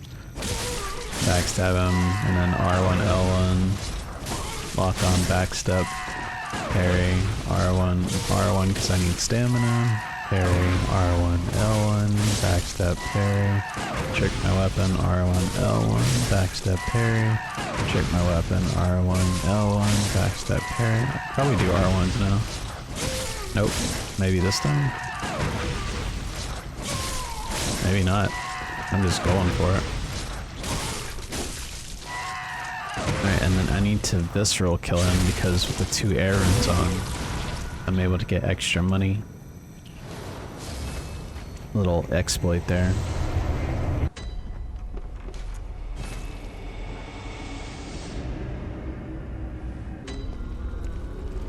Glitchless, by the way.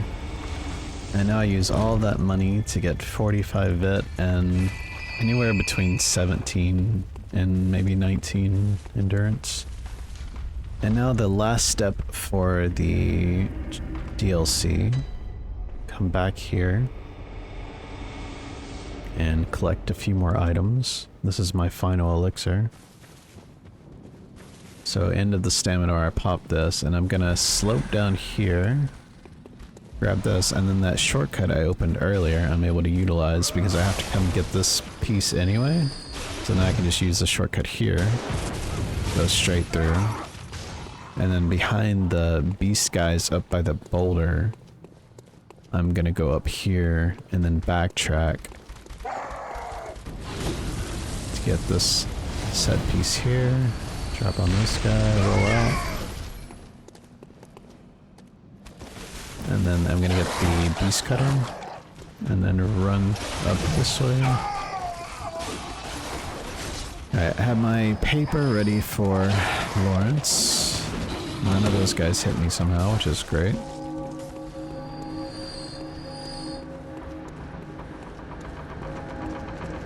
And try and pop my bolt paper before the door fully opens so I can get it out of the way for free. And then I will transfer my weapon for the cutscene for the boost. And then pop my pellet right at the knee, roughly. And then R1, L1, transform my weapon back. 3 R1s, 2 L1s, and do the same exact thing. 3 R1s, 2 L1s, and then move to the side, hit his leg, then hit his left arm for the stagger, aim down, and get kind of to his backside for that combo there. 3 R1s, move away for the explosion, and then hit his arm for the stagger, and just kill him there.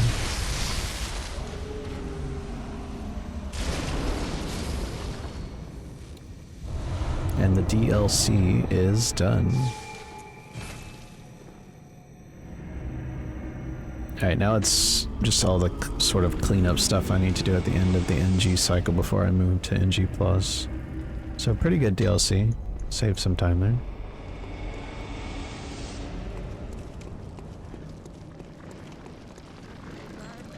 Alright, so the only way I could get this to work consistently without aggroing the additional NPCs is one, I have to run up behind this beast NPC and quit out, but the main thing here is when I come back in, I pellet, and instead of doing charged R2 into another charged R2, I have to visceral and then nudge myself or just walks as slow as possible forward. And then they haven't aggroed doing it that way yet, but doing it with the double backstab, they aggro quite often. Alright, and now I need to dump my insight because there's some enemies, the Winter Lanterns, that do frenzy effect in Nightmare Frontier, so I want to kind of dump my insight to prepare for that. And I need to restock on some things anyway. So dump that and go to Lecture Hall. And now I'm going to head to the first floor here.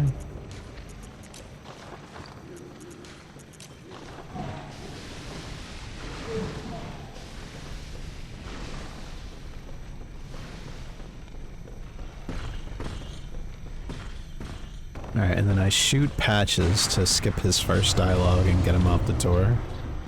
And I do need his rune as well as his gesture, but I have to come back through here later in NG+2 to get some other items anyway, so I just choose to do that then. Like I said, I try and push whatever I can to NG+ or NG+2 just to make the resets that much less painful. And then I need to get 2 red jellies here because I need to grab them again in NG+2 to have a total of 4 for the chalices. And this is one of those areas that if you skip the lamp, it's actually not only faster because you don't have to light the lamp, but whenever you warp, you can run instantly before the load screen even finishes. Like during the black screen, you can already start running your character, whereas if you have the lamp, it doesn't work. So it's a win-win.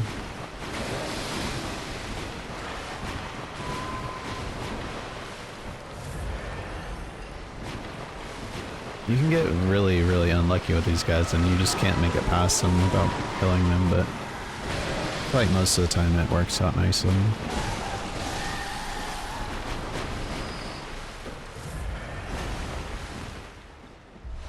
I could probably get away without healing there a lot of times, but I almost always healed her.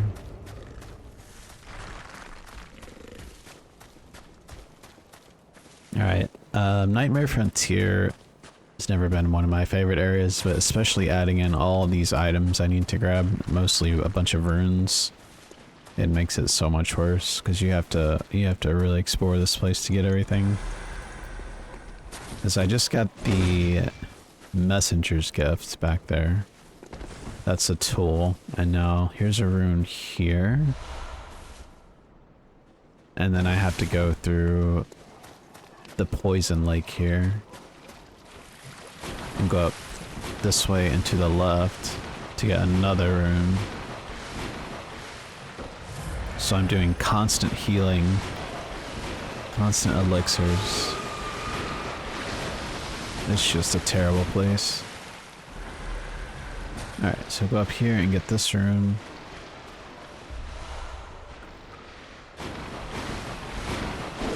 Do a little bit of lock on for dashing instead of rolls.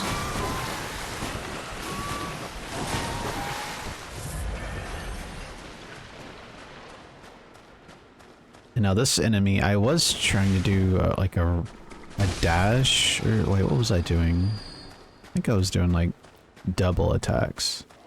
But you can just do a running R1 on him, which is kind of what I was thinking in K-Nurse, instead of doing R1, L1 on the girls beside the 2 chests that I need. Maybe I can do a running R1 into another R1.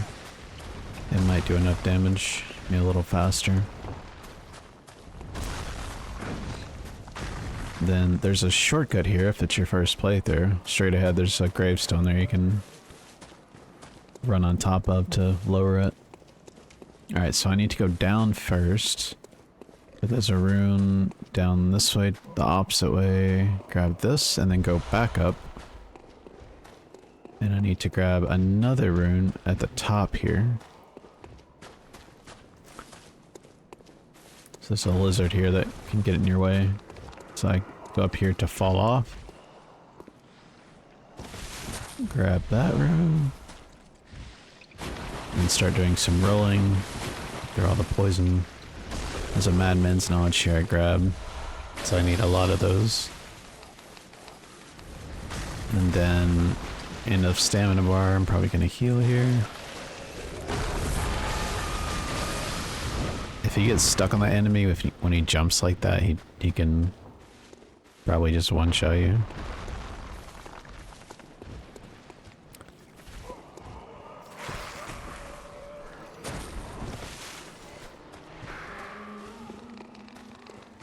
Alright. So this is probably the single worst part of this area to me. So I have to go all the way back here to get a rune. It's disgusting.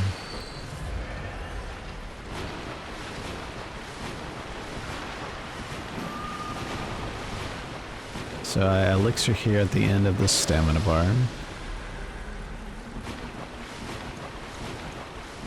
And then I get my sedative ready to go. I'll have to use it in a second. And do L1s here for these enemies. That I miss. You can collateral those too, but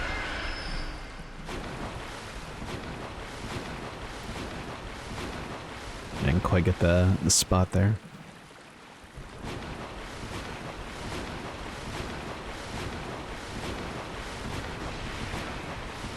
And then I get frenzied here, so towards the end of the frenzy build up, I go ahead and use the sedative there. And I think I'm cursing up a storm here, thinking the frenzy's actually gonna go off. I'll go ahead and heal. And of course, as soon as I'm even thinking about healing, the frenzy stops building up.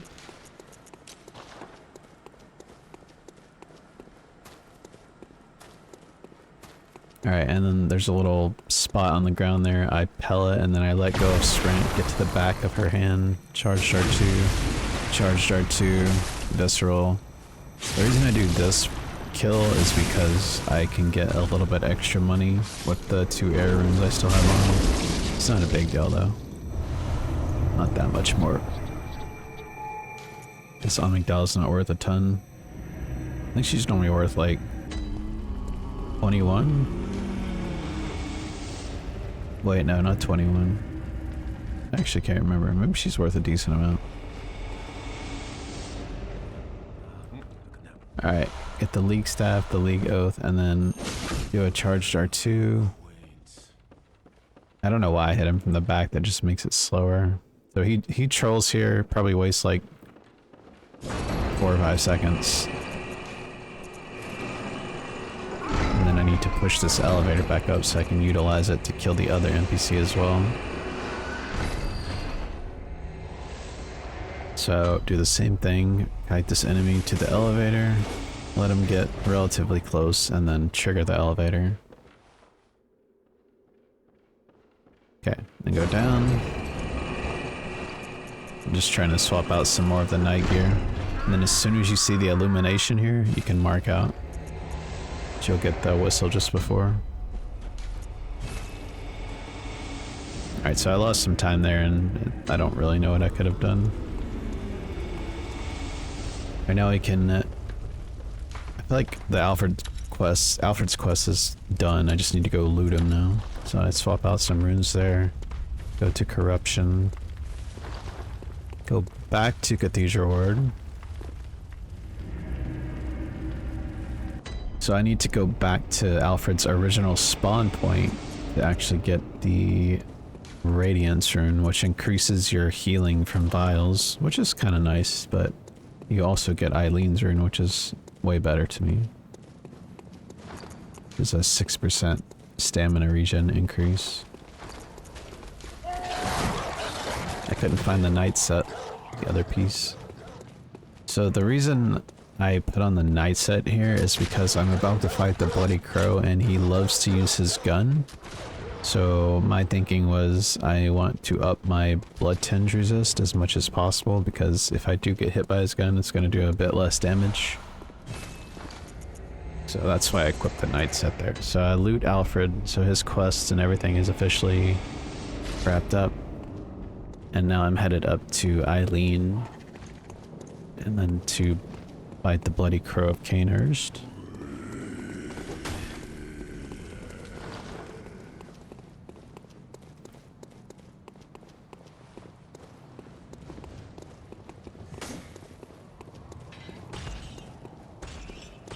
Alright, so this is her fourth and final gesture, I believe. So you have to talk to her before you fight the Bloody Crow, or else if you kill the Bloody Crow and come back to her, you're gonna miss out on that gesture.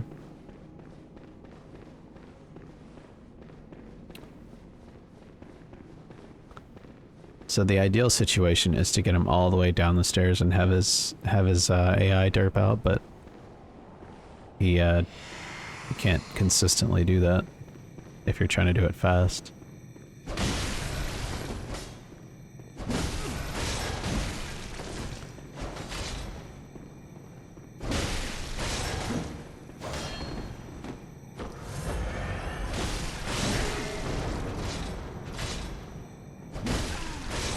Alright, you know what? That was actually a pretty good fight. I still have to loot him though.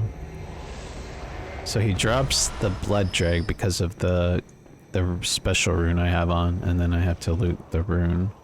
And then Ailing gives you her badge and also the hunter rune, and I mark out. So now I'm done with Cathedral Ward for this playthrough. I lost some time there. It was still a good fight though. Now I need to go back to the Queen's Chamber to give her the blood drag, which then in turn gives me a rune. I think it's, no, it might be a gesture. I think this gives me a gesture, actually. Yeah.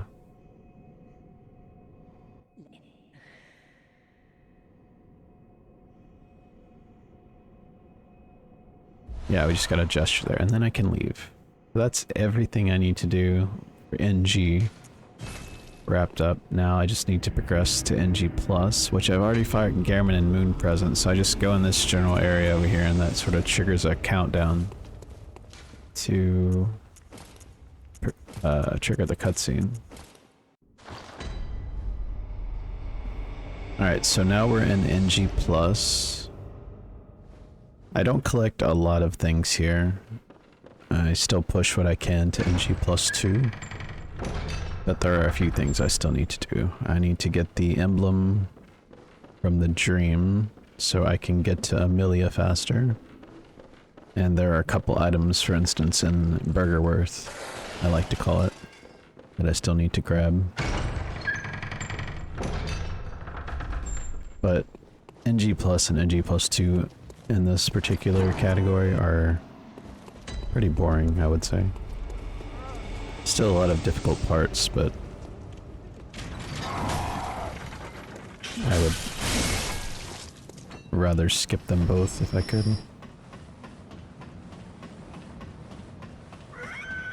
Because although the chalices to me are a bit boring early on, at least there's something different. Yeah, so it's just going to be more or less an any percent run for this cycle.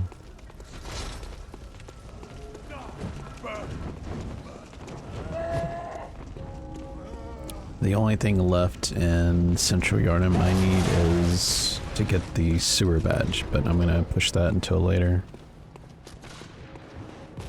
So I'm pretty much skipping all the grabs.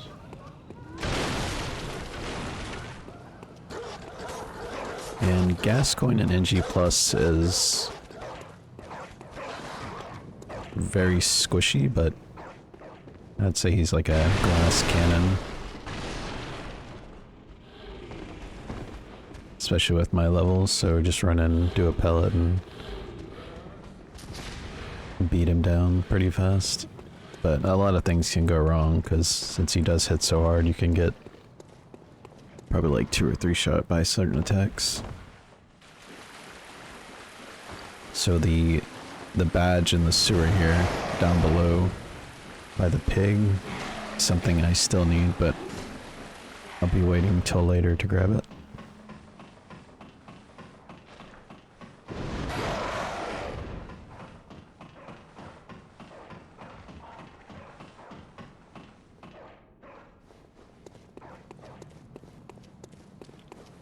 And sometimes these guys can kill you running like this, but it's super rare. So I just get my pellet ready. Fire paper would help slightly, especially in the beast phase, but the amount of time it takes to pop it kind of makes it not worth it. But I need to pop the pellet before I enter the fight, that way when I run in I can go ahead and do the opener. What's that smell?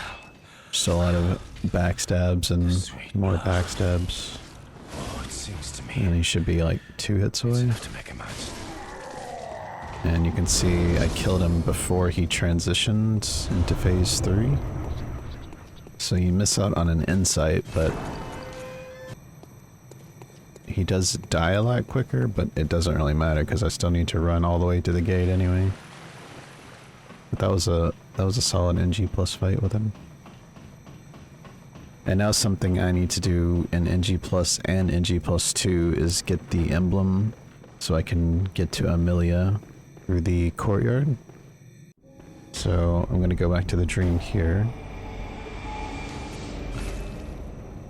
And while I'm here, I'm also gonna use the money I have to buy some vials, bullets, and bull hunter marks. And crazy enough, I do actually use almost every single bull hunter mark.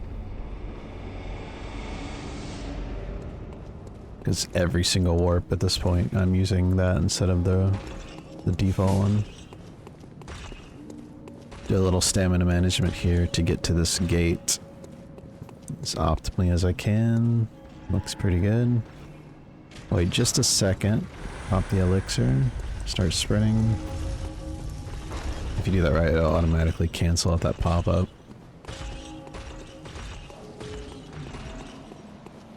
Alright, and then drop down here. Sort of wrap the left side. And then if you get hit, it's not a big deal here. I found that if I just more or less don't stop here and only stamina manage when I get to the big guy at the bottom of the stairs, it works out really well. When I try and slow down and stamina manage, that's when I get in trouble. But I have to do it here, so I get past this guy, and then I go about half. Then I'm able to comfortably make it here. And I'm going to pop the fire paper just before the cutscene. This is very similar to NG. Actually easier. I do the more vanilla strat in NG pluses.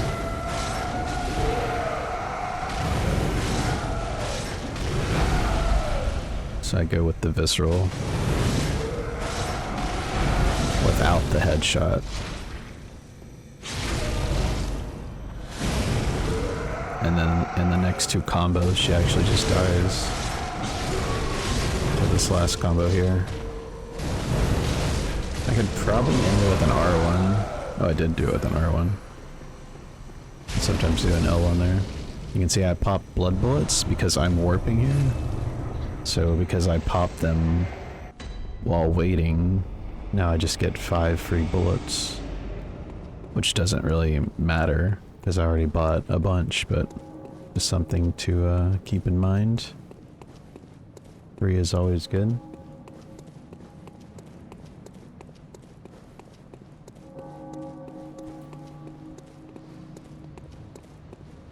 And then, since I'm running through here a second time and the giant isn't aggroed any longer, I can grab that Madman's. I think I mentioned this before, but I usually end these runs with way too much insight. But I still want to play it extra safe.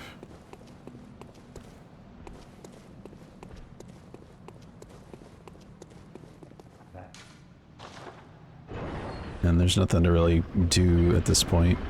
So I just give him the password and wait. Nothing to pop really. Go ahead and grab that relatively quick Madman's Knowledge. Run to the right of this guy. And I'm just going all in, so I'm not getting any lamps to fall back on. If I die, it's over.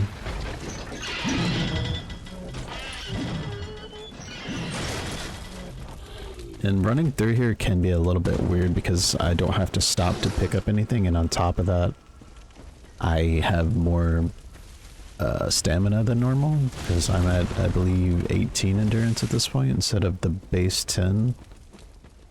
So it can make running through certain sections like this a little bit strange. So I'm going ahead and playing it safe here and healing. Even rolling these guys just in case.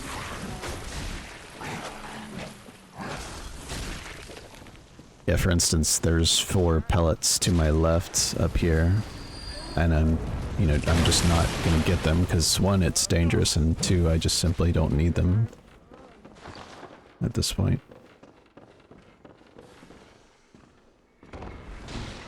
So in maybe an any percent run or even an all bosses run, I would just sprint straight past this guy, but since it's this category and I'm an NG plus and it's almost 2.5 hours in, I'm choosing to just lock onto him. Okay, so the woods has a lot of items to grab for this run. So the first time I run through, I grabbed the Graveguard set, but this time I'm gonna hug the right side. And I need to get a rune behind this snake ball, and then I also need to get the Frenzy rune beside the double snake balls. Which sounds crazy to say out loud, but this is a very tricky part of the run.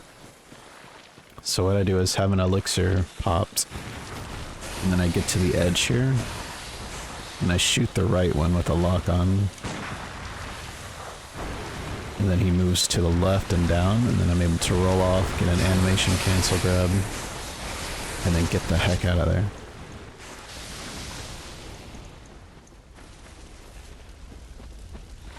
Alright, now off to Shadows, and like I was talking about, Gascoigne is very squishy, but he does a lot of damage in NG+, whereas Shadows is just worse in every aspect. Way tankier, hits way harder. So a good fight for NG plus Shadows for me is I end the fight and the meter is still going for maybe a few seconds. But still more or less the same strategy. Same opener, everything.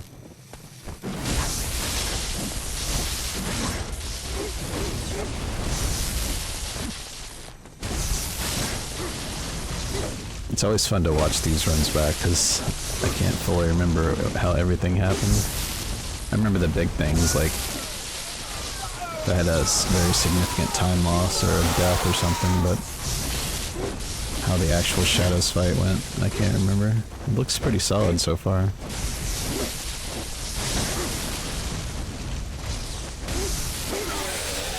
Yeah, that's a really good NG plus fight. Because like I said, a good fight for me is my meter's still going for just a few seconds after they die. You can see I still have paper and meter going, so it should fall off soon. About here. Oh wait, I did it at the end of the stamina bar. Okay, yeah, that was an incredibly good fight. Alright, so this run through of Bergenworth, I need to get the student set, and I also need to get the eye rune from Willem. And then I'll get the final item on NG plus 2 here, which is the Phantasm Shell.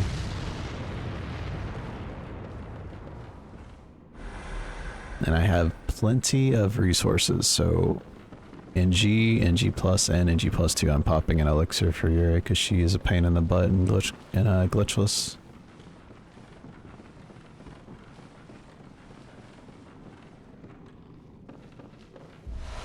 Grab the key, and then since she's down the stairs, now I'm able to run across the room here.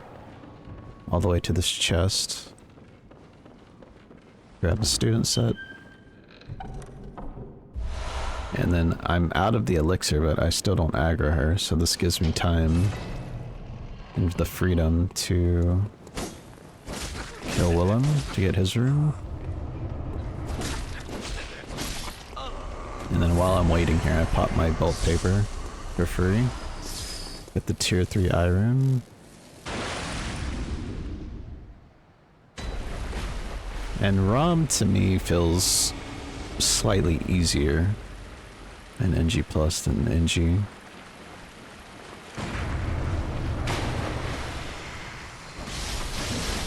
Right, I'm not gonna try and get too crazy with the meter build up. I might get to like half at most, but I don't want to get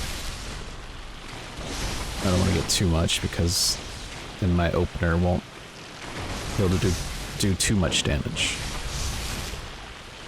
which I do not want. So I do R1, 2 L1s. And then everything's pretty normal here. If I really practice this, I could probably get a consistent 1 cycle, like every single time. But for now, I still get the 1 cycle more often than not. But it's kind of weird to practice. Like, there's so much to practice in this run that practicing NG plus versions of fights to me just is kind of put on the back burner. Like, there's more important things to fine tune. Alright, so the only thing I need here is the other 18% gem because I still have the 15% attack gem from Mensis. So I need to replace that.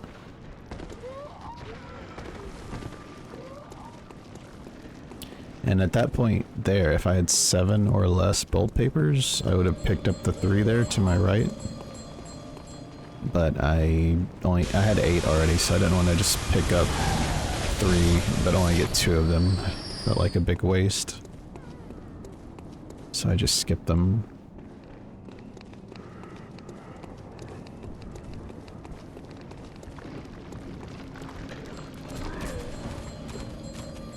I'm playing this part a little bit safe. Normally in, like, NG for example, I would jump and sort of unintentionally get the rally from that dog. Alright, grab a Madman's, that's in a good spot.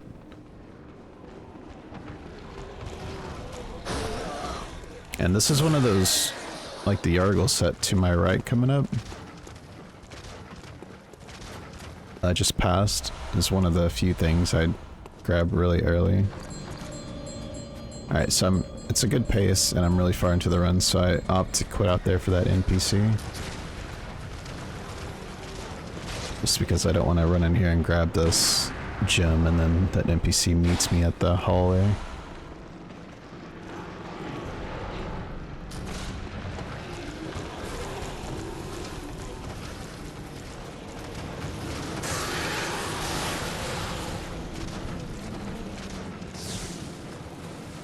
Alright, stamina worked out really nicely there. And a lot like ROM, I feel like One Reborn is just simply easier in NG+.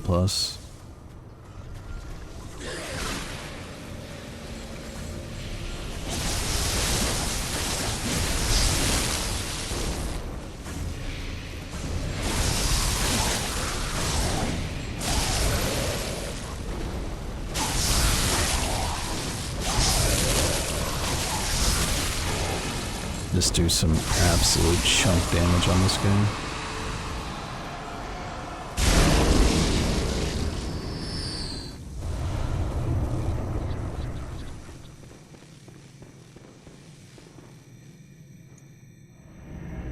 So I'm done picking up items for NG Plus now. I just need to simply kill Miko and Wet Nurse.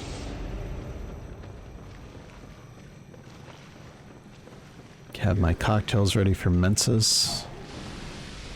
The first beast isn't really an issue. I mean, very, very rarely, depending on how you're running through and your stamina, like maybe he can do a jumping attack and hit you, but it's like super rare.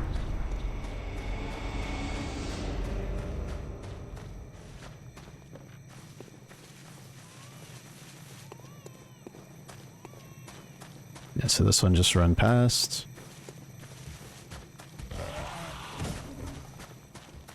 Obviously this lizard I don't need for anything. If I was doing a experimental route and using a second weapon or something maybe, but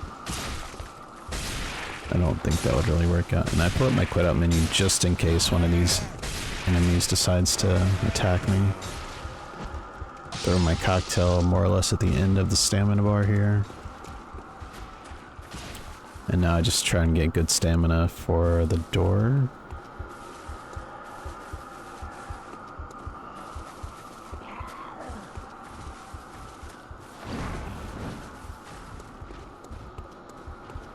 Pretty good.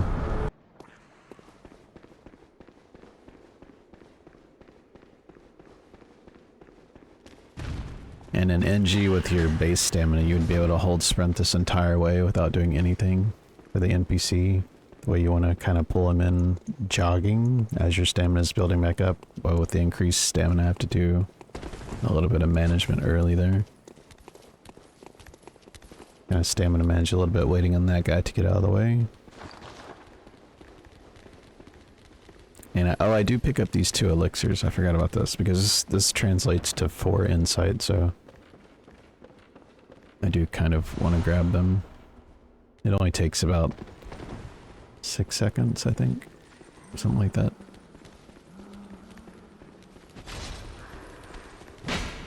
Maybe 5. Alright, heal for free on the elevator.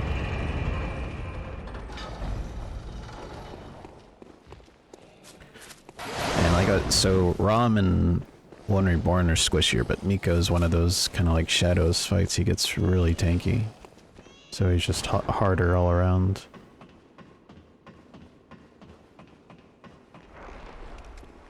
Which is dangerous because, especially in his phase 2, if he's tankier, it gives him more opportunity to get away, and then he can, you know, more opportunity to do Call Beyond, which is not great. I have a specific spot I lock onto him and shoot him, and then you just do that 3 times with the dash, and that'll aggro him towards you. Kind of keeping an eye on that puppet. It's being a little trolly, but seems like it works out in this run. It just sort of de-aggroes eventually.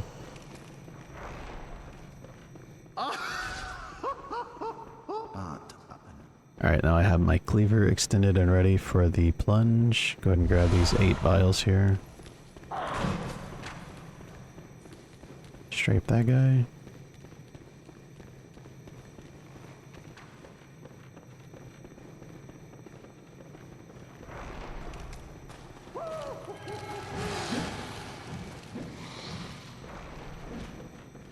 Alright, and then pop the pellet into the paper, roll in, turn my character plunge.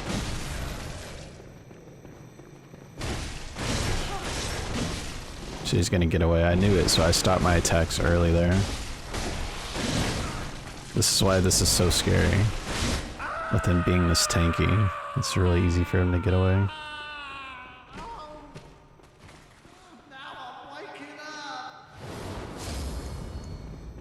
You can kind of see though, with Miko, if he has enough space behind him and you're comboing him, he's gonna more often than not use that as an opportunity to backstep. And then when he creates too much space, that's when he starts doing his Call Beyond spam.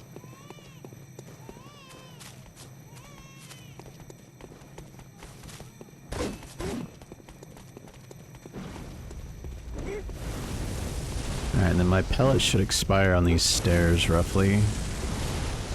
So now I'm able to elixir.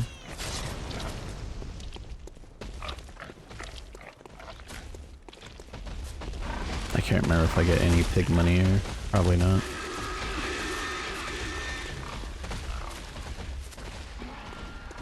they're charging in though. They stopped. Lame. Little stamina management to get to the elevator. Now I can pop everything here on the elevator for free. And then I like to just sprint straight in with the trick to give me the little boost. Bad opener, but what are you gonna do? Alright, do some transform attacks for meter buildup. She does another triple swipe. Alright, full meter. Don't need to do as many L1s, but I can still work in a few with the tail end attacks. And she teleports, of course, across the map. Awesome.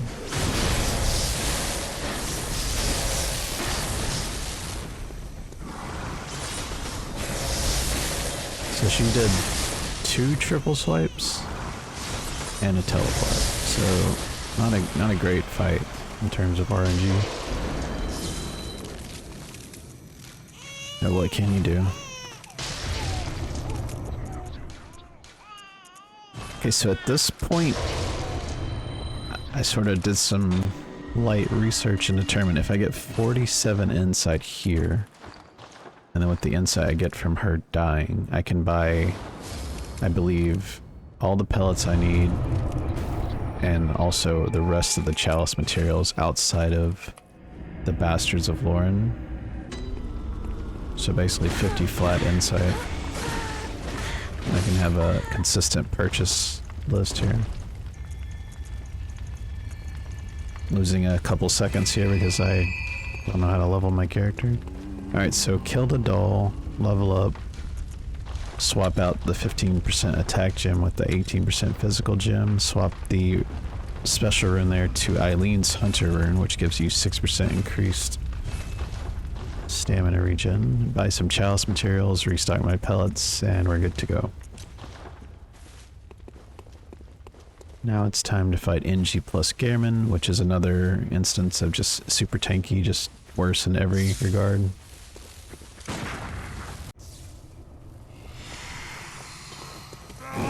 And he does the jump opener, so I go behind him, double backstab, a little extra L1 there, which is kind of greedy, but sometimes you gotta be greedy.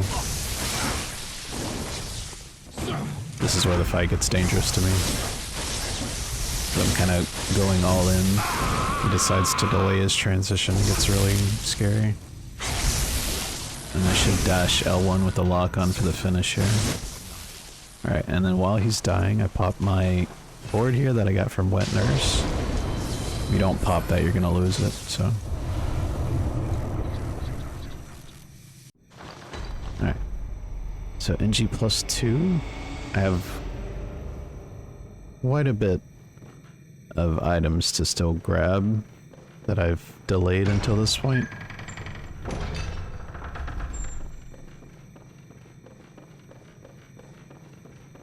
But otherwise it's just killing the 80% bosses. I have meter from Gehrman still, so I'm able to just one-shot that guy. Which makes it where I don't have to deal with him. I mean, I still do the quit out here anyway, but he can be an issue at that smaller door.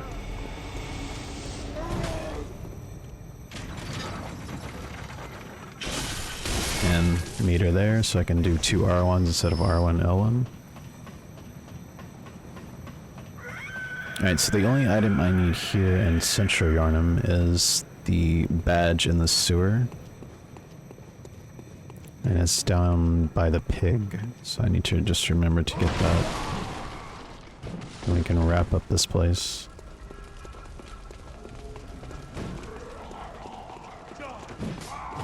I believe in my early routing I was waiting until now to go through and get the sewer set.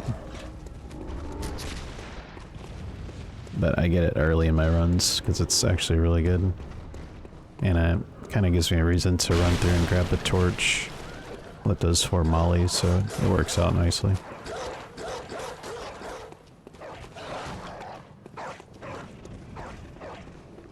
Alright, so I just need to stay lowish here, so drop down to this level.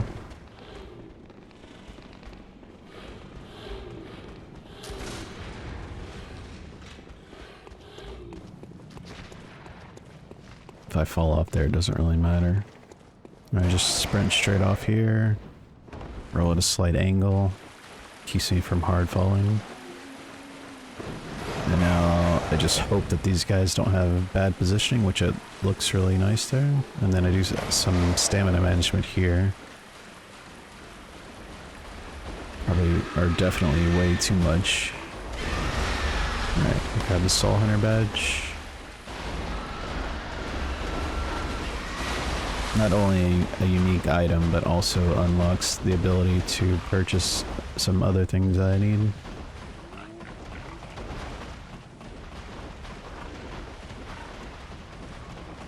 Alright, so I have my pellets ready that I need to pop before I actually enter the fight.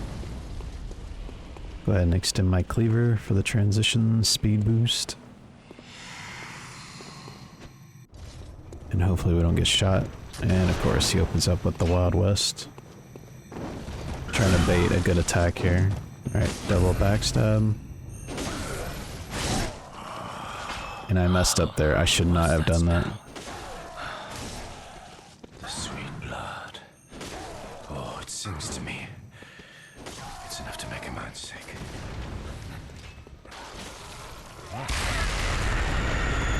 Yeah, this was slow for no reason.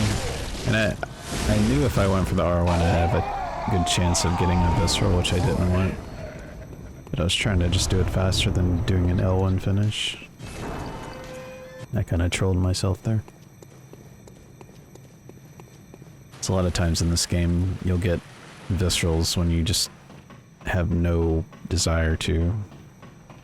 And then other times you're desperate for a visceral and elevation's like, no visceral.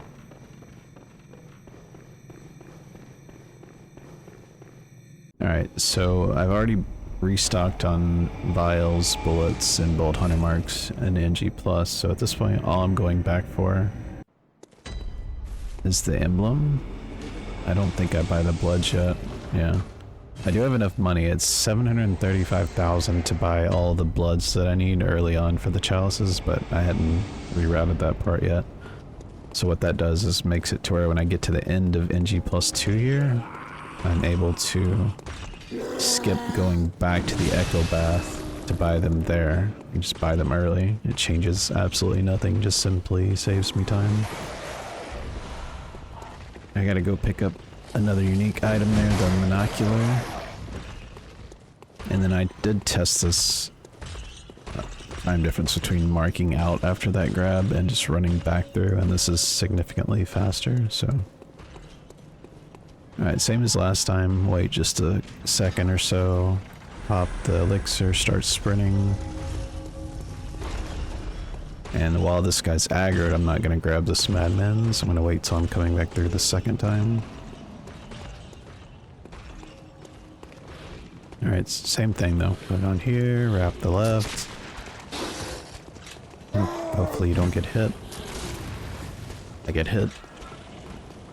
Then I have my fire paper ready for Amelia. And this is pretty much the same exact fight as NG+. Alright,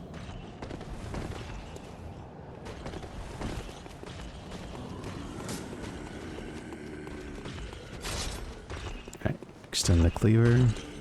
Alright, bottom of the stairs go about half-ish. Just too much. Alright, quit out.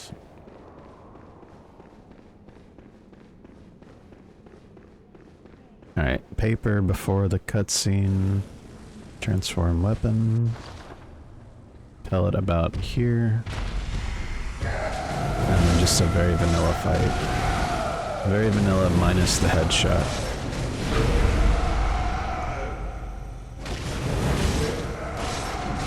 I got way too much stamina there.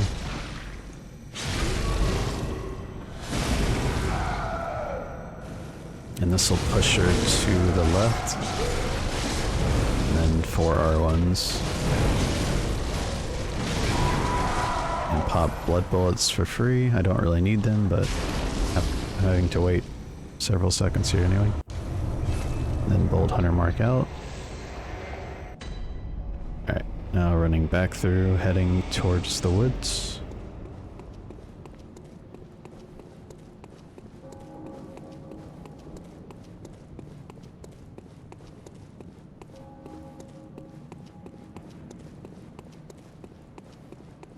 Alright, so now my focus is on getting the remaining items in the woods. Which there's a rune by the aliens, a rune in the water, and then a rune at the shortcut I still need to grab.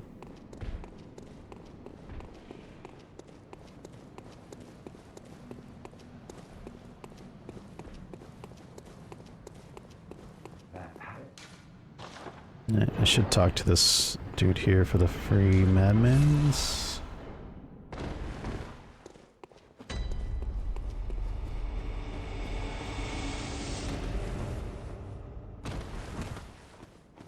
Alright, run to the right of this guy.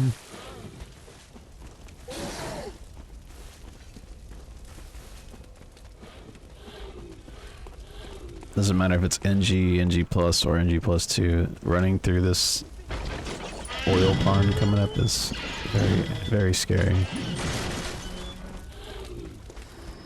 Lock onto this guy, do a little dash, build up a little bit of stamina so I can make it all the way to the end here. I like to just run straight off and then roll out.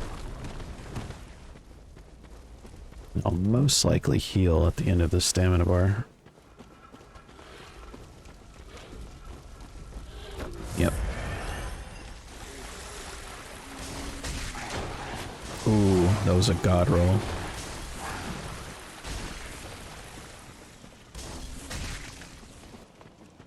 And the only thing I really need to worry about here is if the cannon does a short shot, which he doesn't. I kind of hugged the left there so I don't have to slow down with the fall. Really good stamina here.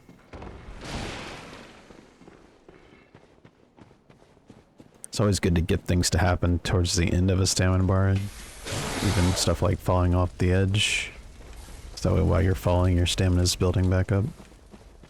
Alright, so we're gonna kind of hug the left side here.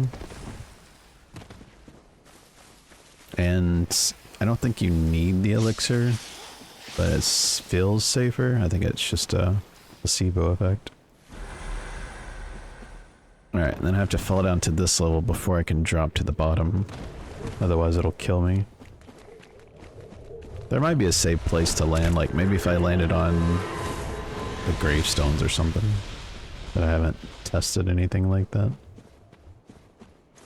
So I just play it safe. Alright, so that's the first rune of 3 that I need. And now past this pig on the left side is another rune.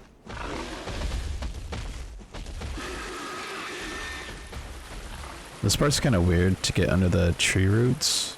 Sometimes you can just get stuck, so you gotta fine-tune your movement.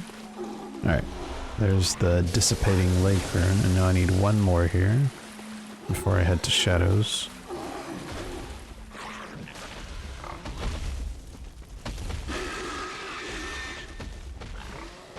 This one's very easy to forget, because shadows is off to the left, and then you head to the right to get this.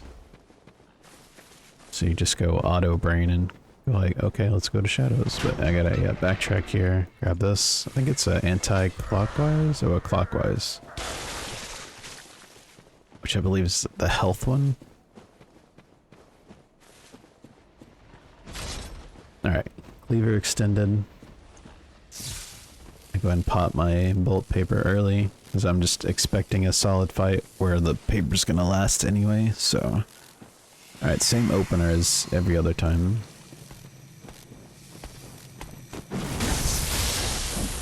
The NG plus one was really good.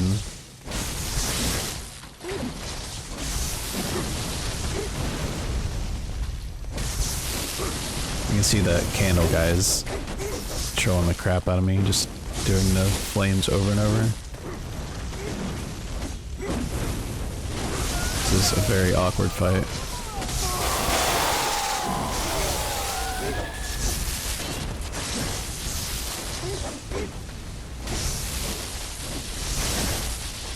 candle guy just repeatedly would get right up next to me and breathe fire everywhere. Decent fight, but NG Plus was definitely better. As you can see, my paper just fell off there, and now my pellet's gonna fall off in a few seconds. So this one was probably, I don't know, 8 seconds slower from the looks of it. It's still good though. Alright, now I need to hug the left side here to get this rune over by the alien.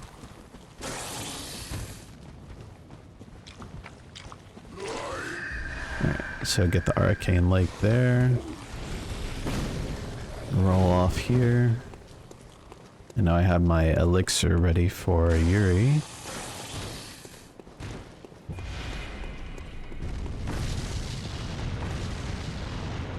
Alright, go ahead and pop this at the end of the stamina bar. And we should get, I believe, all the way to the ladder here. Yep. No stamina management needed, which is always good. Alright, so the last thing I need to grab is the phantasm shell, which I need to go up these stairs here. And with the elixir still going, I should rarely aggro this guy. Which is a minor thing, but he can be a bit of a pain. So grab that, and since it's glitchless, I still need to get the Lenarium key here to progress through. And then I'll talk to Willem just to get the free 2 insight. Do a drive-by talking. And fall off here. And now the order of operation is to paper, into shoot aggro, into pellet. And let's see how this fight goes, because I can't remember it. So paper, shoot, pellet, R1, L1. And kind of based on their movements towards you and how fast they're moving, just their tendencies, you can kind of tell what they're gonna follow up with a lot of the time. Can I do R1, L1, L1 still? Yes, okay. Get towards the back and then I do R1 through L1s.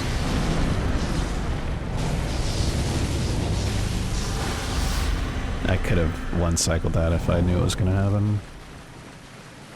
Alright, now go to phase 3, 2-shotter, and then run to the left of this pack a little bit.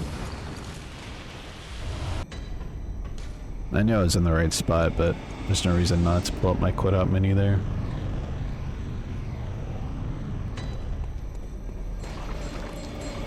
Alright, so the last item I need, 2 items I need here are the iron version of the Yargle helmet, and then also I need, so you can see I was actually going left there, I actually forgot until the last second that I need to go grab this.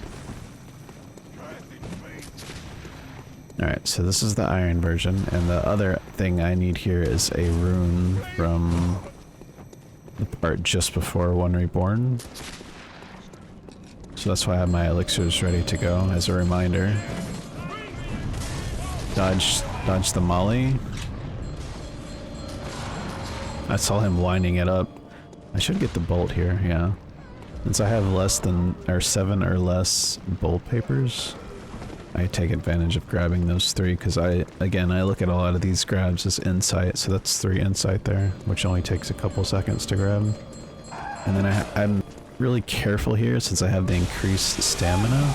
I do some stamina management so I'm not running through the lasers at an awkward pace, basically. Because I want to be full sprinting for most of that, and then a little bit of stamina management waiting at the middle.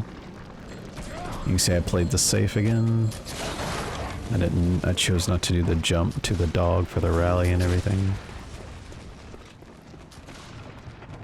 Alright, so grab the Madman's Knowledge here, which this is normally the tier 1 moon rune, but if you've already grabbed something like that in another playthrough, it's gonna be just a Madman's, and sometimes items turn into full bloods as well, depending on the type of item.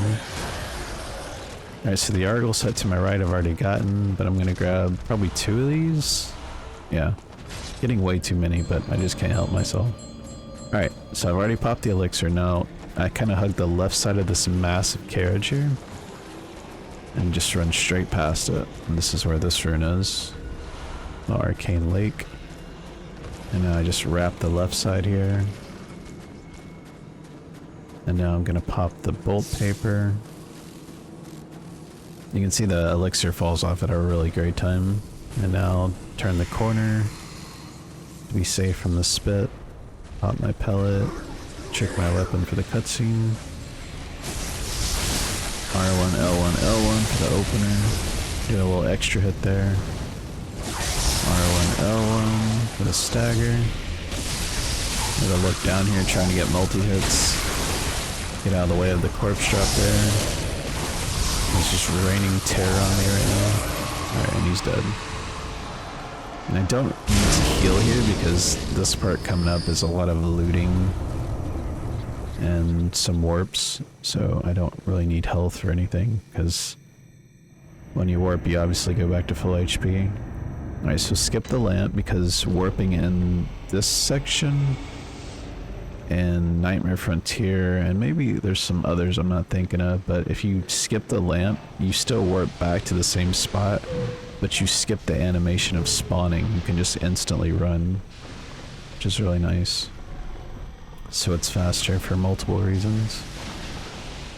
And now I have to run all the way over here to get a rune. And I do a quit out to reset the enemy back at the other door. That's one of the 5 communion runes. I only get 4 in this run. This one of them's tied to a root chalice, which I don't do.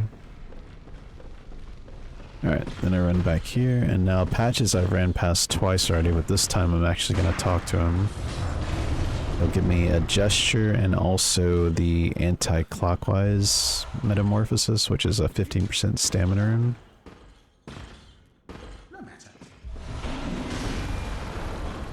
Which I actually use that sometimes in the trophy run, but this particular run I'm more interested in money generation. And you get so much money in this run, you're able to get the levels you need plus more, really. Alright, so I was grabbing a key there and also another student set.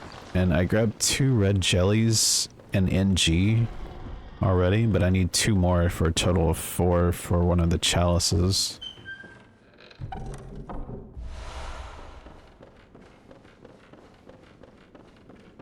If I remember right, those are used for the Queen's Chalice. The Great Themero Hill.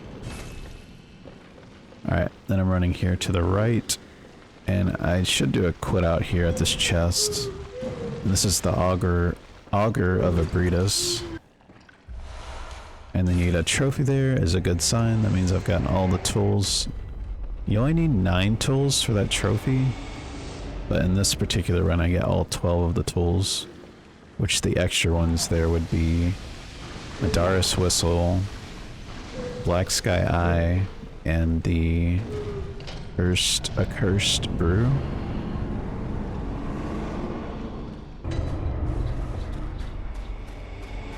Alright, now we're progressing through to Mensis. I need to heal Miku and Nurse again, but I also need to grab the eye rune. I believe this is the tier 1 eye rune, yeah. It's my current routing with runs I'm doing now. I actually grabbed this rune much earlier. Just with how I have to get the lamp, so I was kind of pushing through to get that lamp anyway and warp early. That way I'm coming through here earlier and getting the extra chunks and the extra insight, which helps out. But yeah, that stretch there was exactly the same as NG+. Stamina's looking pretty good. Alright, now you can see I have my last elixir ready to go for this part. But I still need an elixir for the pig section, so I'll pick up those 2 elixirs on my way through later. after I get this rune. Just 3 hours into a run, I am not running through the pig section with no elixir. I refuse. It's too much risk.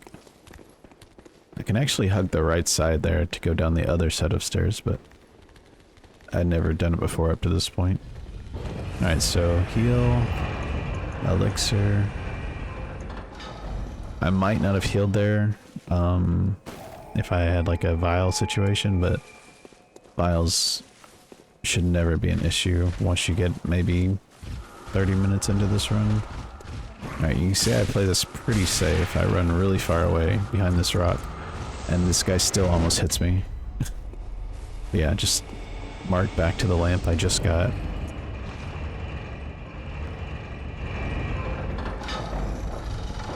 And now I'm gonna run to the left side here to grab the other 2 elixirs.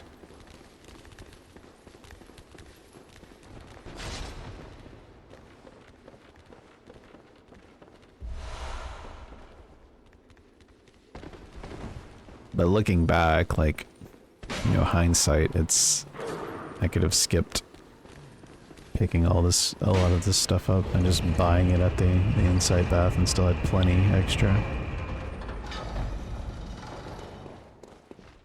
Alright, so another tanky Miko fight.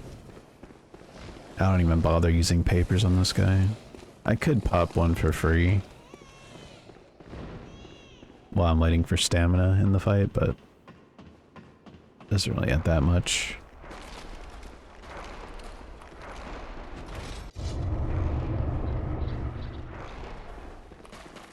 Alright. Let's see what we got. Sweden.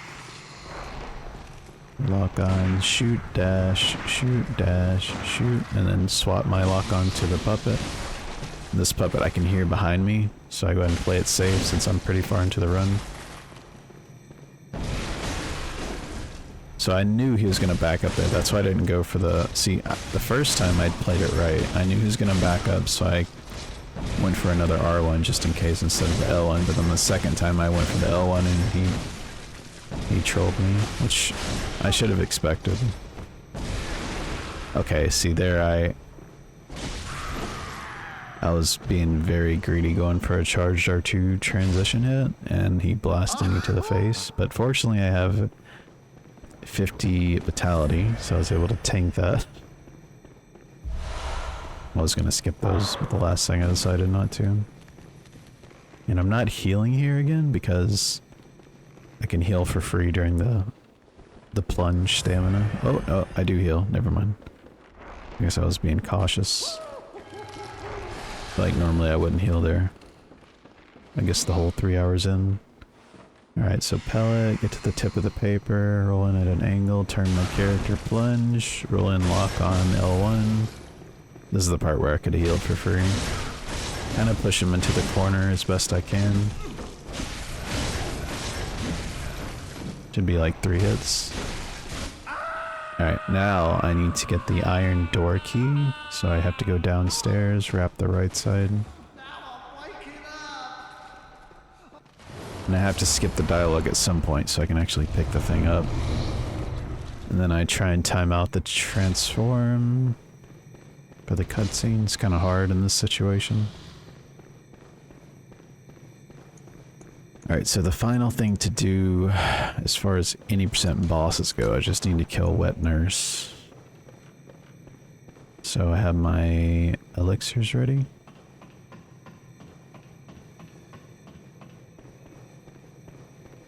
And she was a bit trolly in the NG+. 2 triple swipes, one of those being an opener, and then also a cross-map teleport.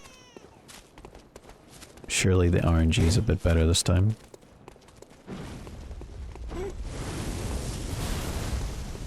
And you can see my... Since I had to go get the key, my elixir is ready to go really early.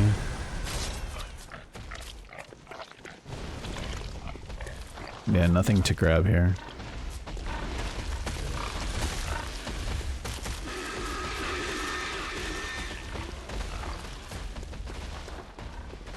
The only thing you really need to worry about here is making sure you're actually sprinting past these guys. So I'm just holding sprint, it's working out.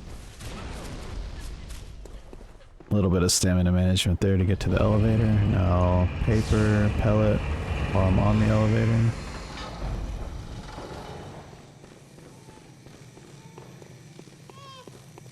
Alright, transform for the boost. Good opener. Really good follow-up. Kinda got greedy there.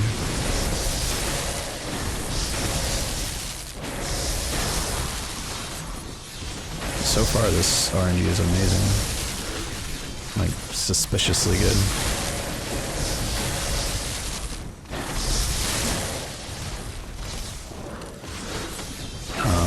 Wow, okay.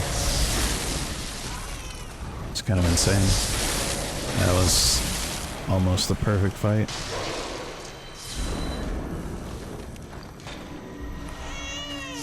Alright, now I'm just kind of doing cleanup, popping items to get them out of the way.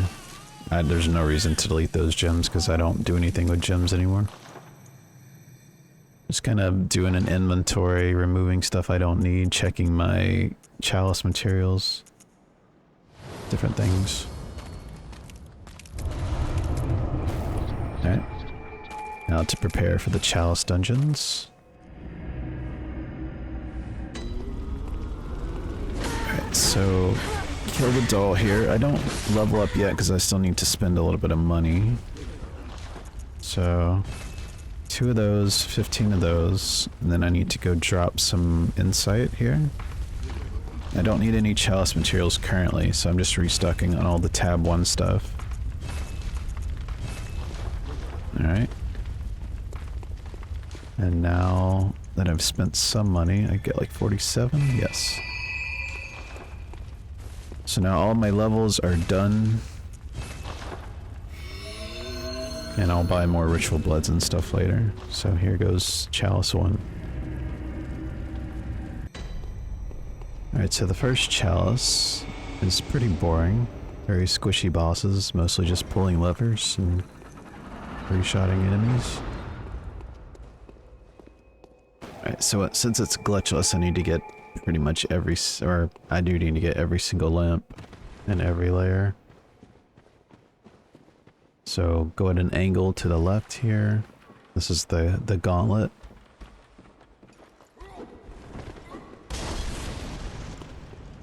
Alright, so a little stamina management here. I want to be full sprinting past those last 2. I'm gonna kind of strafe the knife through there. And something nice here is having the liberty to quit out for all these lever pulls. And there's actually a window, I'm gonna call it a few frames window, or if you quit out one of the levers on the furthest right side, you can actually skip having to drop all your menuing. But it's pretty precise. But worst case scenario, you just have to pull it back up and quit out there. Alright, so I pellet before the door. And just do like 5 attacks here. I don't think that L1 at the end was needed, but I was trying to play it safe. But these first 2 chalices really don't have much happening. They're incredibly easy.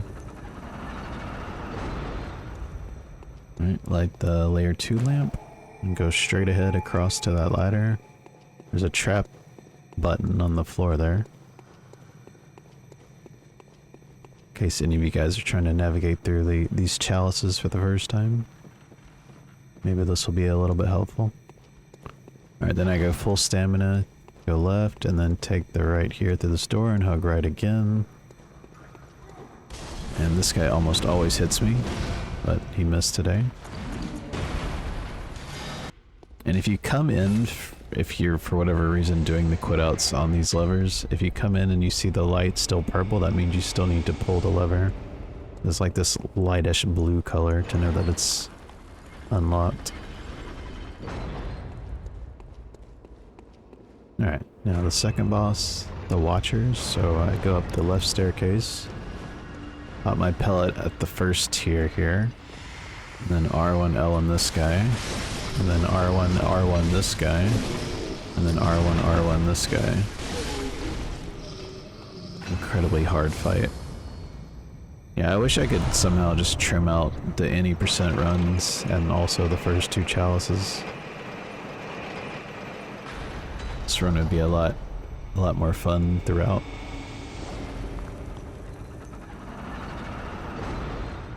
Alright, light this lamp.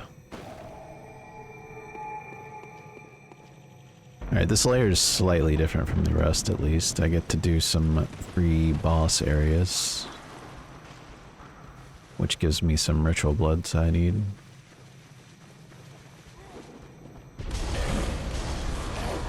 So these used to not be picked up in the early versions of the all trophies run, but they were later added in. I was doing some testing. Alright, kind of running an angle here to this door. The lever's behind this guy. I feel like hugging or wrapping the left side of him seems to work out better than right most of the time. Alright, let's pull that lever, and now we're not gonna head to the boss quite yet, but I need to do the pre-boss area, I like to call it. It's either a pre-boss area or a pre-lantern area as far as like bonus sections go, just to keep it simple. Go ahead and roll that guy to be safe. Alright, so go to the right here, go up this ladder. Just kind of hug the right side here. We're gonna cross this bridge, wrap this guy. And then the first door on the right. Just past this pot. These pots. Open that, run straight across. And then go left down these stairs. And this will give us a chest which has some ritual bloods in it. So I do quit outs because the chest takes forever to open. So that's 4 ritual blood 2s. And now I can go to the boss. And this is a boss where I want to have my pellet already popped. So I choose to do it at the end of my stamina bar here. So you can see me popping it now.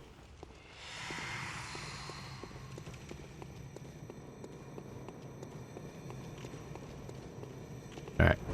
And then I just run in to the front right leg and I do a combo. So R1, L1, L1, R1, R1. I probably could have done another L1 there for a 4-hitter. And most of these boss arenas have the same placement for the lamp, which is kind of off-center to the right a little bit in the back. Alright, so that's Chalice 1 done.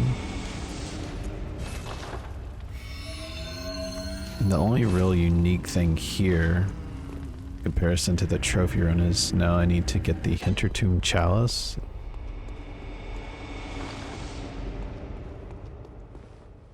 Which is very easy to forget, so I put it in all caps on my splits to yell at myself. Alright, and then we hug the right here. And then take a left. And then I elixir around this doorway here. And now we go up these stairs to the right. Take another left. Take another left past the snatcher. There's a door here. And now I run straight to the back of the room to get to the lever. Most of the time the other enemies don't aggro, but I always kill this guy with 2 hits. Just make it a little easier. But if a dog or one of the guys aggro's, I just one-shot him. And then mark out, and then go to the left here. This is going to be the first beast-possessed soul fight, which cocktails work on, which is nice. Although sometimes they choose to ignore the cocktails entirely.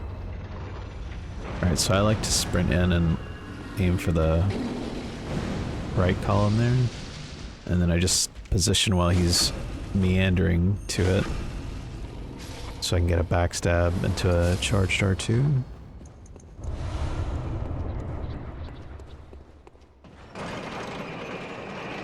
Alright, so this layer is when I need to focus on getting the Hintertomb chalice. So this is one of those pre-lamp areas, I call it. So I grab the lamp and then I flip around. This is so I have something to warp back to. So to the right side here, then straight down. And now I'm gonna go to the left after this door. Open this one. Careful of the scorpions. So left to this door and then left again through a tunnel. And then I hug the right side. Yes, right side for the sledge. And now when I get to this little open area after the tunnel, go up this ladder to the left. Then keep hugging the left to this door here. And then one shot this guy to my right. Boom. And then I need to open this chest for some ritual bloods. And now this is the part that's easy to forget. So there's ritual blood 3s. I go ahead and elixir now. I think I two-shot this guy. And then hug the right side. Climb up this ladder. Probably gonna get hit a couple times. One. Okay, just once. And then right door. And then hug the right again to this chest over here, which is where the Hintertomb chalice is. Which I'll need later. And you can see none of these enemies are aggroing. It's amazing. I'm a hitless runner. Alright, then warp out and go straight across, and then to the right side in this room. There's a ladder here. And now when I get up top, go to the left. And then right through this door. And then right again behind this guy. I usually don't go for a quit out here, but I think, yeah. I can either go behind the lever or pull back like that. Okay, and the boss is to the right side. This is the keeper, the first keeper fight.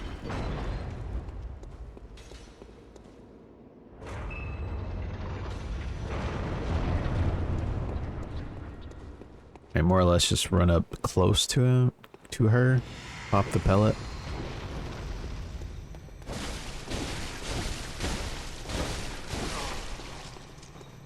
And then just do a bunch of R1s.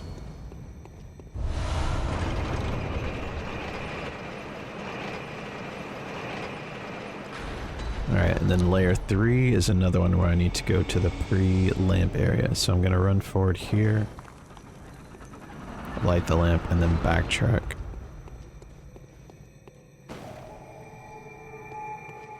And then to the left here is the door I need.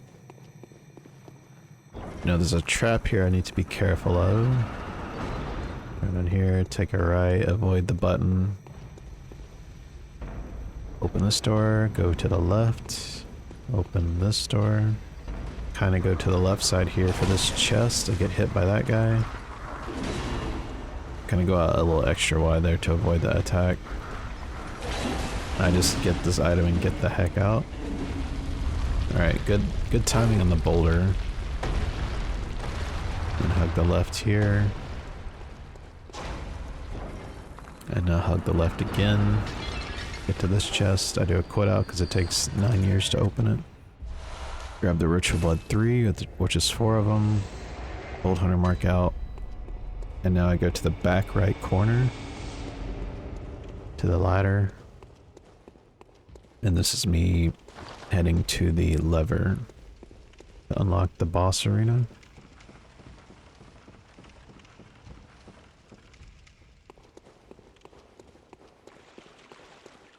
Alright, and then there's an open door on the left here by this guy. And I go to the right. And then left again. Then I just run to the right side here. Do a quit out. It's blue. Mark out. And straight across to get to the Themerian Descendant. Version 1. the much easier version.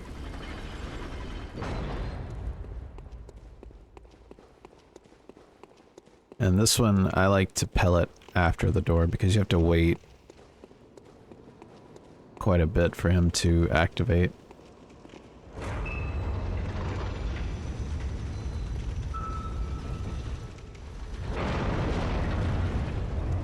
So I run into this block here, pellet, and just wait a second and react to whatever he does. Some pretty chunky damage. And then sort of back center, just off to the right a little bit is where the lamp's gonna spawn. Alright, and Chalice 2 is done. Now this is where the chalices really start. The bosses get significantly harder, but also I have to rely on RNG for the Ritual Blood 4 drops. So I just remove the first chalice and place in the third one here.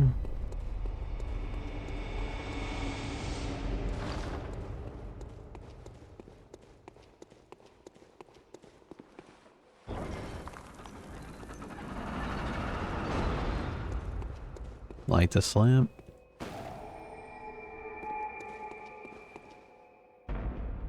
You know, all I need to do here is just activate the lever for this boss. So climb up this ladder, go to the left, straight across, take another left up here, and then take a right just after. There's a red spider here.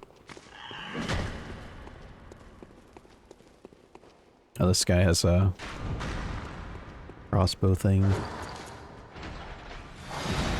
The vast majority of these levers you can actually quit out at and not have to worry about adjusting your character beforehand, and you can just instantly warp like that. But there are a few that's slightly different. Alright, get my pellets ready. And this fight I like to run in a little bit and then pop my pellet. And I can't remember how this fight goes.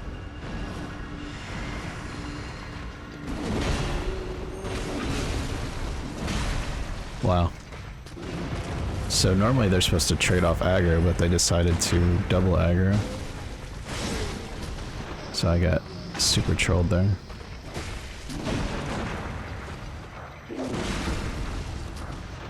I feel like I'm playing it well considering how horrible that RNG was, but that was super trolly. I was kind of playing at a distance there for this last one, is you want to bait his gunshot so you can run in and backstab him. So yeah, I feel like I handled that pretty well considering how bad that RNG was. But normally the two melee guys won't aggro together like that. Alright, light the lamp, go to the left door, and then drop down into the pit here. And then kind of go to the left side a little bit to this tunnel, and then I need to hug the left for the sludge that's gonna drop down.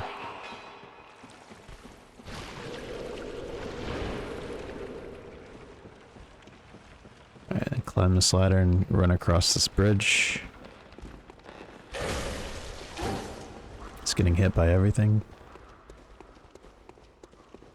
And now this is when it starts, me having to actually kill extra enemies. I don't worry about healing here because I'm going to quit out anyway and reset this enemy. Then I'll be able to kill him for free. Charged R2, charged R2. And I get the first drops, so right now we currently have a 100% drop rate, which is amazing. And the boss gate is already unlocked, so I can go through it, but I'm not going to the boss quite yet. I go here to the right to the pre-boss area. So I need to get not only some ritual bloods, but also I need to get the haze extractor.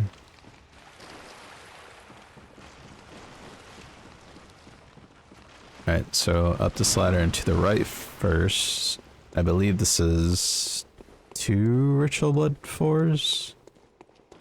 So I quit out at this chest. Yeah, 2 of those, which is nice, because I need to get a total of 9. 8 of which come from consistent grabs, but the last one, you have to get as a drop.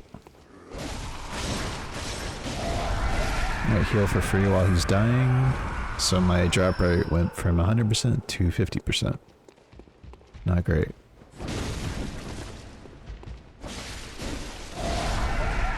And now it's gone down to 33%. Even less great. But getting 1 is the bare minimum, which we've gotten. It's just really nice, a really nice time save to get extras. Alright, back here is the Arcane Haze Extractor. Alright, so I'm able to grab this, kill him, grab this, and mark out before this guy actually gets to me.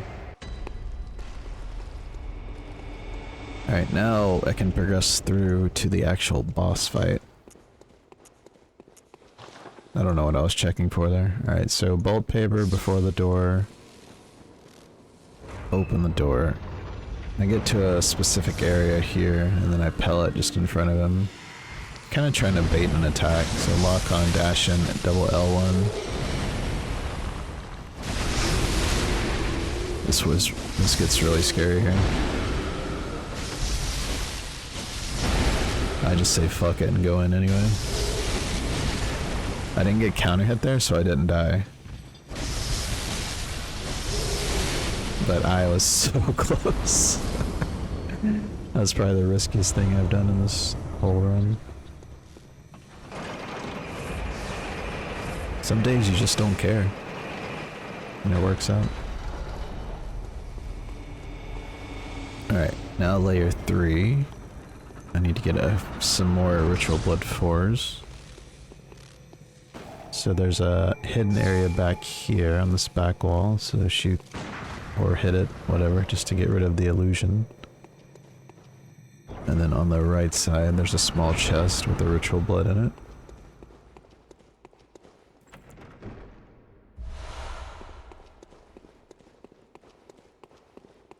And then when I'm backtracking here towards the lamp, then I hang left. And then I'm gonna drop off to the right side here. You can see I got the soft fall, sometimes I get like a mid fall. Then to this right tunnel here, and then wrap around to the left up these stairs coming up. So yeah, wrap around left, and I just keep sprinting the whole way. And then left again, climb this ladder. And then I like to go full stamina, and then sprint. Go through these, bob and weave. And that should get me all the way to this door. The glitchy door. Then hug the left here. And then kind of go to the right of this guy. Enough stamina for 2 charged R2s, backstab, charged R2, pull the lever.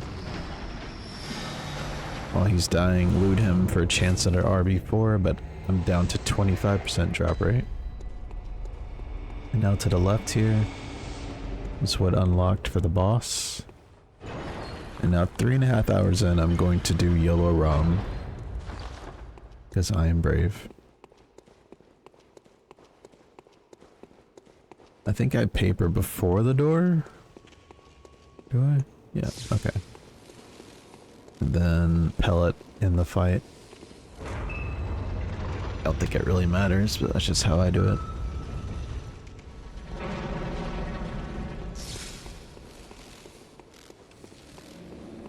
Alright, and it looks like I'm going all the way to the boss before I even pellet.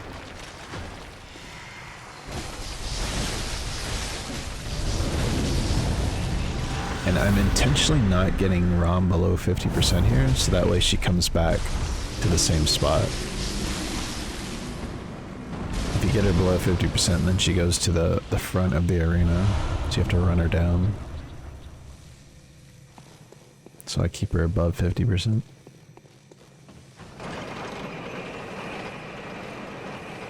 Alright, now the final layer A lot of good stuff happens here. Need to finish collecting Ritual Blood 4s and unlock the boss room. Alright, so straight across from the lamp and then wrap the left hard twice through this door, and there's to get to the opposite side of this ladder here to climb it, and then head to the right for the actual lever.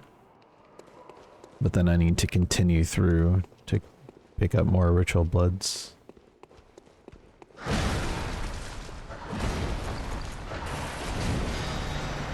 Okay, not too bad. I'll take a hit. And now I should heal at the end of my stamina bar here. And then move a little bit more forward. Pop the elixir. You can run through this. I mean, you can do a lot without elixirs, but I use quite a few of them throughout the run to play it safe. And now I go to the left here when I get in this room. And these red spiders, the summon spiders, will chase you to your grandma's house, so I quit out to reset them.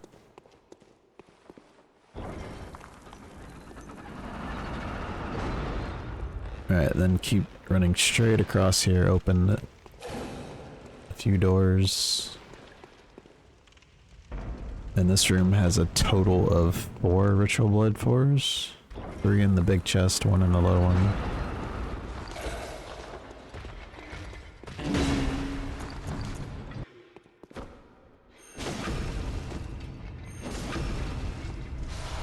There's 3. So he didn't drop one, so that's down to, I believe, 20%. Grab this one, so I still need 1 more. So there's a snatcher off to my right here, usually.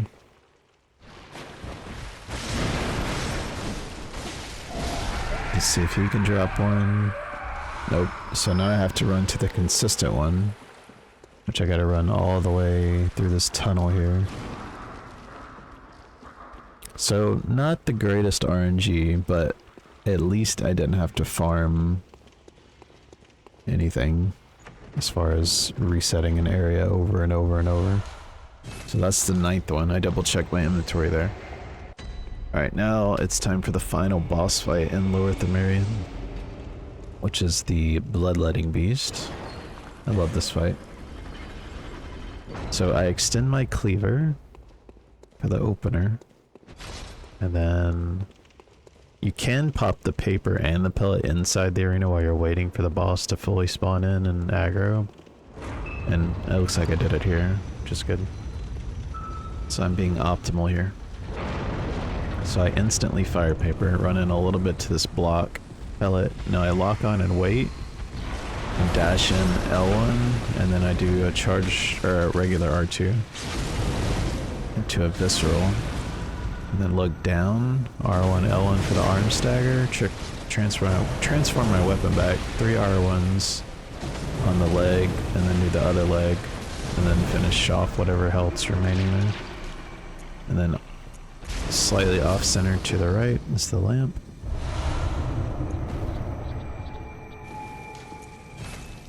Alright, and that is Loran and Isz, the 3rd chalice, done.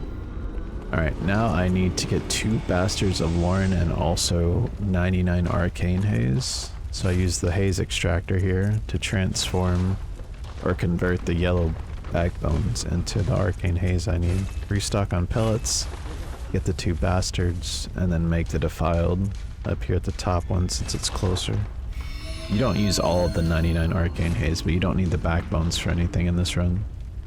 So that's what's used to convert to. Or convert from.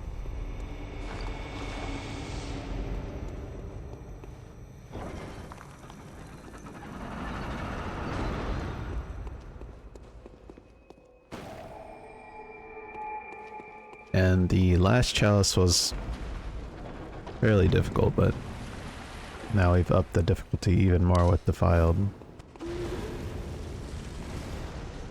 So back right corner through this open door, and then to the right where the lever is. Usually go to the left with this guy. Alright, quit out for the warp. Now the filed keeper fight. What the strat I do, there's a lot of luck involved. So sometimes it can get very trolly. But if it goes well, it's very fast. Alright, so I don't pop anything until I get in the arena, because usually she opens up with 2 fire flame or fire burst here. And then I'm sort of baiting a parry.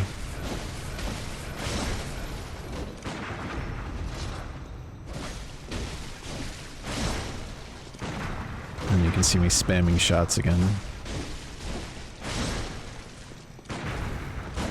The main thing is you don't want her to apply flame to her sword, because she gets dramatically more difficult. So that's why I'm doing the gunshots to parry her into the punish, but also at certain points I'm shooting her to interrupt her transition. So that fight was really good.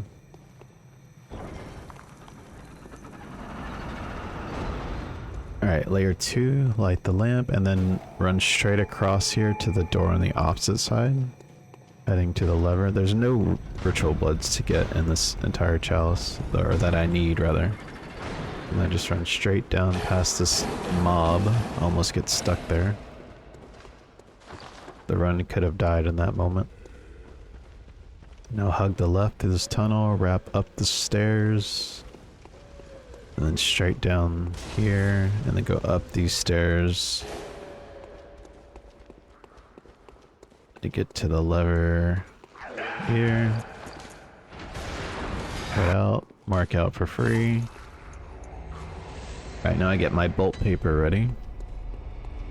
Alright, so this is a fight where you want to have everything pop before you even open the door. It's a consistent scripted fight, but it's very difficult to execute properly. So I paper, pellet, open the door. Now when I break this item, or this structure here on the floor, these weapons, it's kind of where I start stamina managing. Then I do a full combo there, back up a little bit, and then I kind of go between the legs and hit the right leg twice, into the left leg 3 times, back up while I'm waiting for my stamina regen. 1 hit for the stagger, 3 L1 for the break. Should break on the 3rd hit here. And then I get a few hits in, and then 2 R1s. You can do that slightly better, but I'm perfectly fine with how that fight went. Yeah, it's a consistent fight, which is great because that boss is a nightmare otherwise. Alright, now the final layer is amygdala.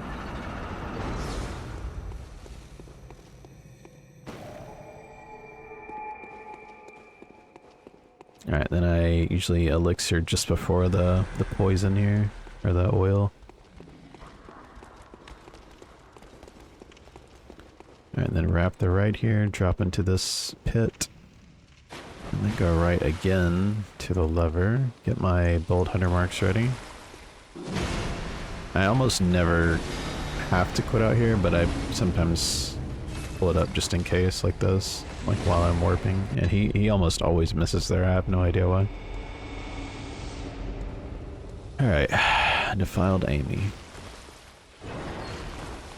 This is a very random fight, but not to jinx myself, more often than not it usually goes decently well. Alright, so I paper before, and then I run into a specific spot here and pellet, and then I just charge straight in. This is not the most optimal way to do her. Okay, so I run all the way to her and pellet now, apparently.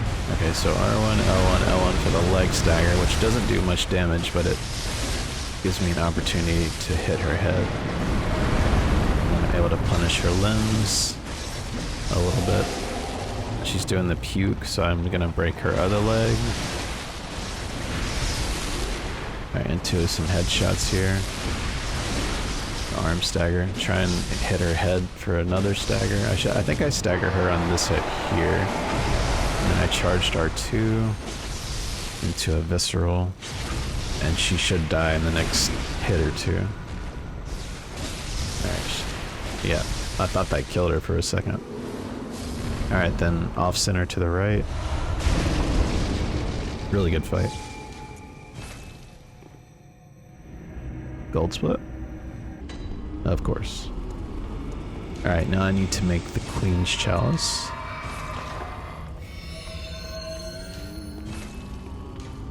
And although this one's no longer a cursed one, it's still a very difficult chalice.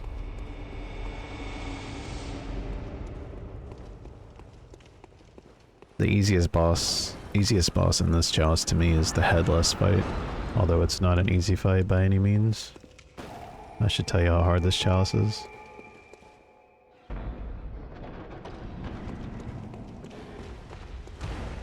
Alright, I kind of just run at an angle there for that trap. Then there's a slight stamina management, and then off to the left here is a door. And then I go to a right angle to get to this ladder. And then left and across the bridge. There's a door here in the back right. Then I just hug the right side here. Wrap around all the way to the opposite side. A little bit of stamina management. And this is one of the few areas where you can't quit out at the lever. So I have to move away and quit out for the warp. Alright, so this first boss here is super trolly. But I can't remember how the fight. I feel like it went okay. This PB. But let's see. Alright, so I don't use any papers on this guy.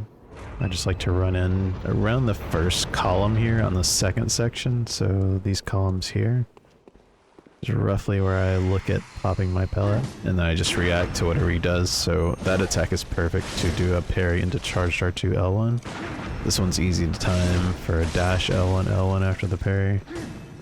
That one's easy to time. I don't go for the charged R2 there or an extra attack, because I'm trying to get him as close to 50% as I can before I go all in. You can see here he tries to troll me. Like, that is so fortunate and unfortunate at the same time. As if he goes for his transition and he gets it off and you can't backstab him because he is up against the column or the wall. It just gets so annoying. That fight gets not even 10 times harder, it gets 50 times harder whenever he does that. Alright, so that one's done. Super trolly boss, but it went alright. It almost hit the fan there. I kinda get up in this little cubby area here to pop my elixir. I have to do a little bit of stamina management before this drop here. So being a bit more efficient. So drop off here, kind of off to the left. Go straight across. There's a little bridge here. And then go to the right. This is a very scary part because I have 900,000 echoes and I need a lot of them. Maybe not all of them, but I need a lot of them to buy some stuff later. So if I die, I'm gonna lose all that money. Which is not great. I think it would kill the run. Alright, so straight across after opening the boss gate. And now this is the headless bloodletting beast fight, which I really love this fight.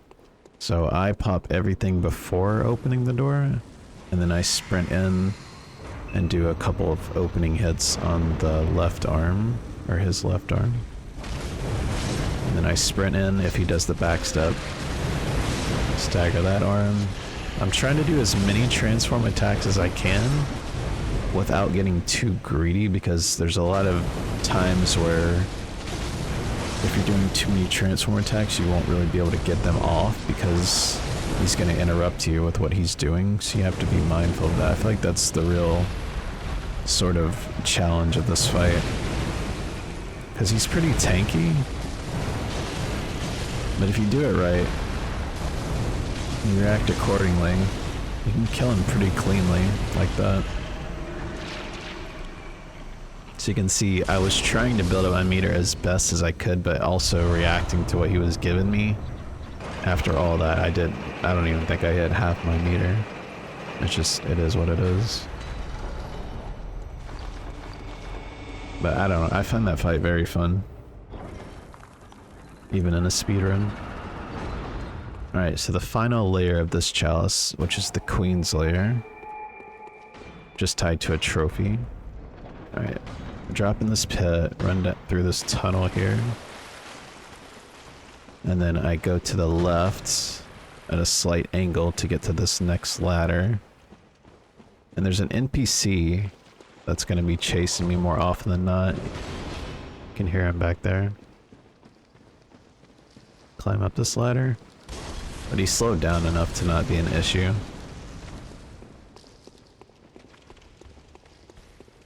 And this is one of the silliest mobs in this entire game coming up. Let's see if it actually happens. So I'll go up here to pull this lever. Does he do it? No, he doesn't. Okay, sometimes you can just stand right in front of his face and he tries to shoot you and he just keeps missing, which is so funny. Not a very good lever guard. Alright, and then straight across around the back side of this pit. Open the boss gate. Alright, so this fight, I came up with a strat for the opener, which is to do 3 R1s right when I get to the boss and then immediately dash, so I iframe the stun. And you can utilize that throughout the fight, but this one's just a perfectly timed one, so you can see I slow down just a bit, R1, R1, R1, dash instantly, and then I start doing R1, L1s for meter buildup.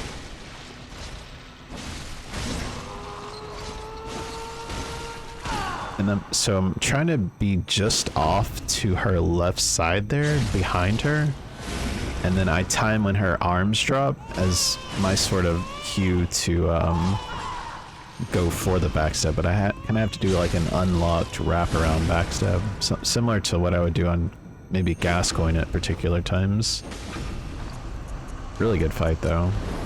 The baby only cried, I don't know, I think outside of the scripted first one, maybe 2 or 3 times. So, really nice RNG.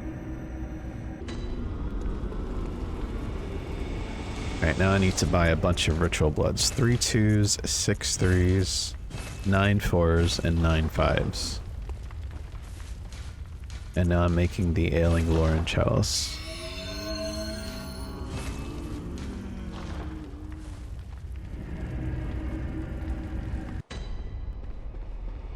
Alright, so Ailing Loran.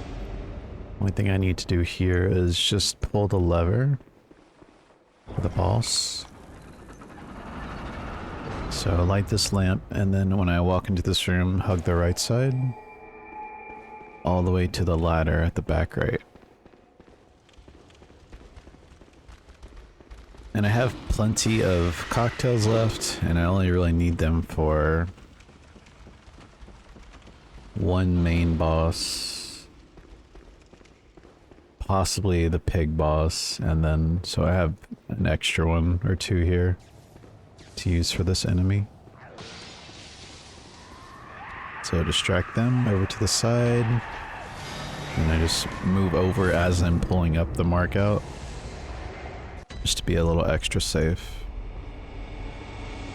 And then just run straight across to the beast-possessed soul.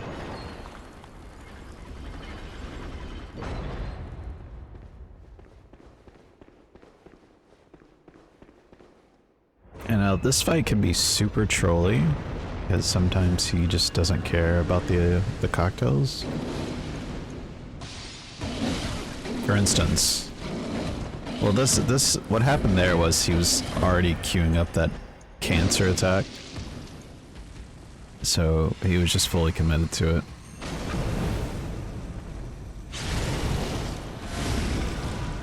kind of a ridiculous attack to even exist. I was playing it safe here.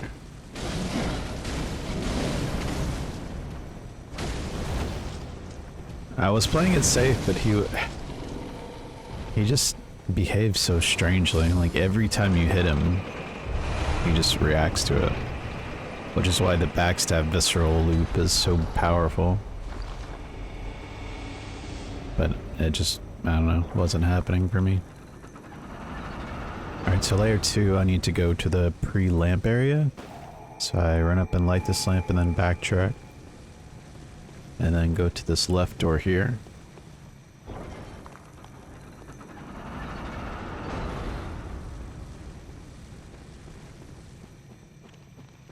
And this is pretty much where the all trophies run would end. I wouldn't have to get that lamp, I would just come straight here and get the beast claw and then be done with the run, pretty much. But there's still quite a bit more to go in this particular category. So up this ladder and to the right, with almost full stamina, will get me to this door here.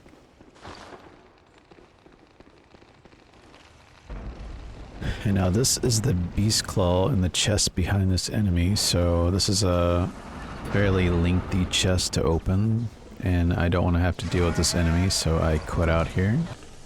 Loot this and warp back to the layer 2 lamp.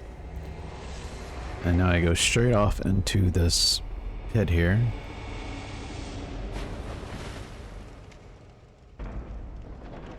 And go to the right, and then I hug the left side.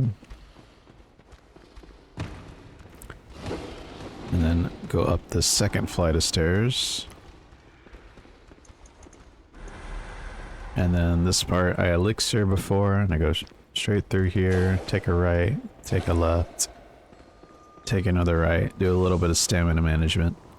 And this is one of those special levers where you can't just simply quit out at and warp in front of it. So I have to adjust my positioning first, just behind it, and then I do the quit out warp. And you can see I still almost get hit here. It's a very scary lever.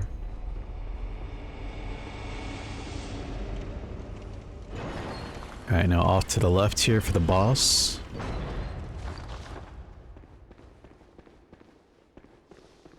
think this is, yeah, BSB.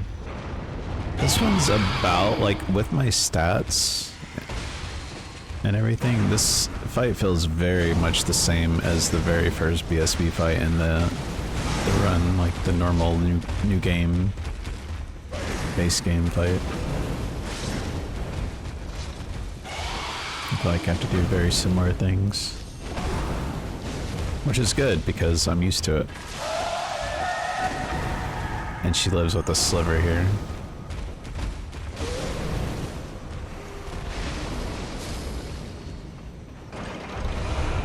In the truest BSB fashion. Alright, now the final layer of Ailing Loran. Light this lamp, go off to the right. Alright, this one's just straight across, and then hug the right side up the stairs.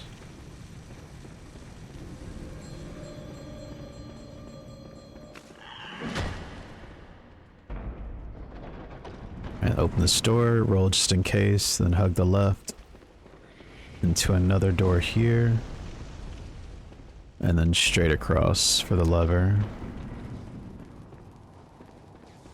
And this, like most levers, I can just quit out at and warp.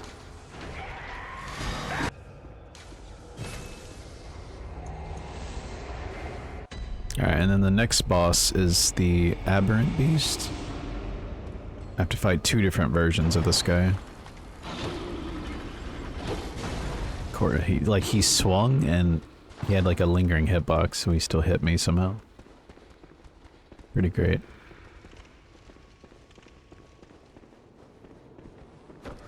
Alright, so I play this safe and go ahead and heal to full. This is a very dangerous fight for me.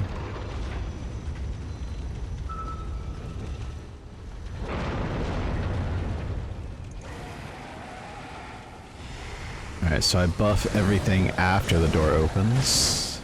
Miss the opening attack. trying to do transform attacks, but I don't want to be too greedy and get myself hit.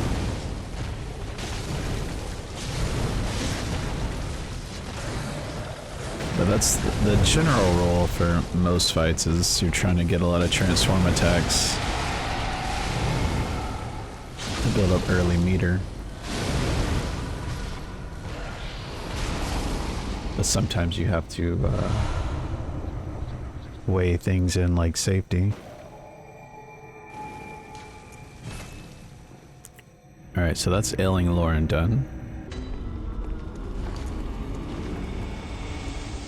Now I have to come up here and restock on pellets. And then I have extra insight. I don't want to keep that extra insight, so I'm going to go ahead and drop it into some items I need for later to complete the 100%.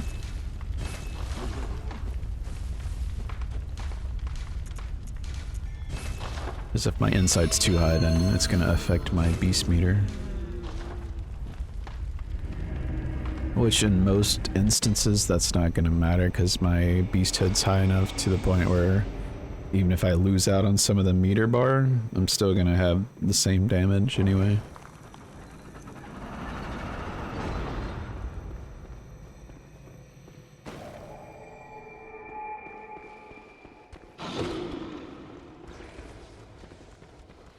Alright, now I run across this long bridge. I really like this chalice. It just has a nice feel to it.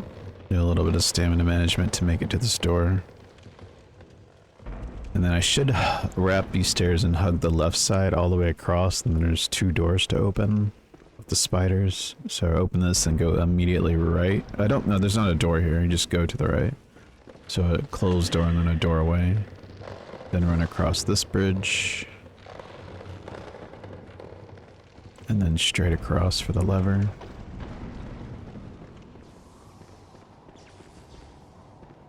And another one I can just quit out at. Alright.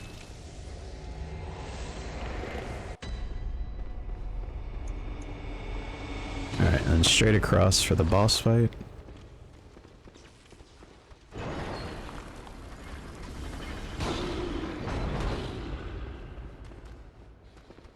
This is the Loran Silver Beast.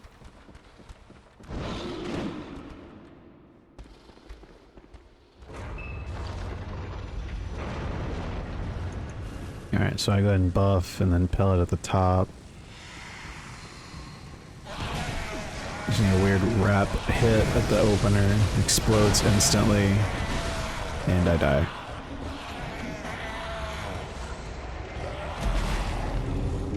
The incident.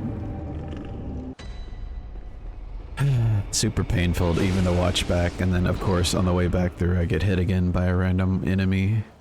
Just can't have the perfect run.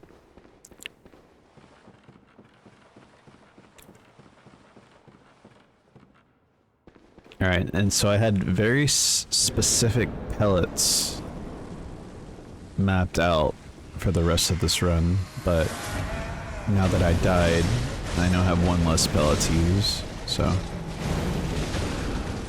to keep that in mind. So we got our revenge.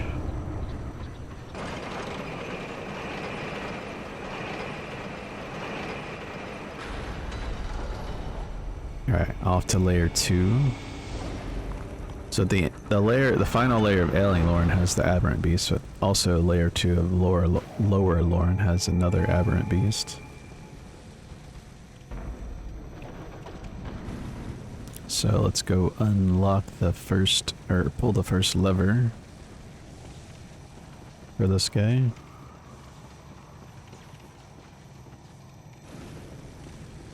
Alright, hug the left here and then drop, like run and jump off so you go all the way to the bottom. I have a beast rune in, so I'm not taking much fall damage.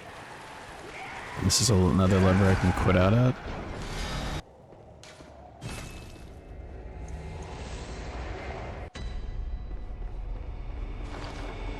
Alright, and the boss is just straight across here.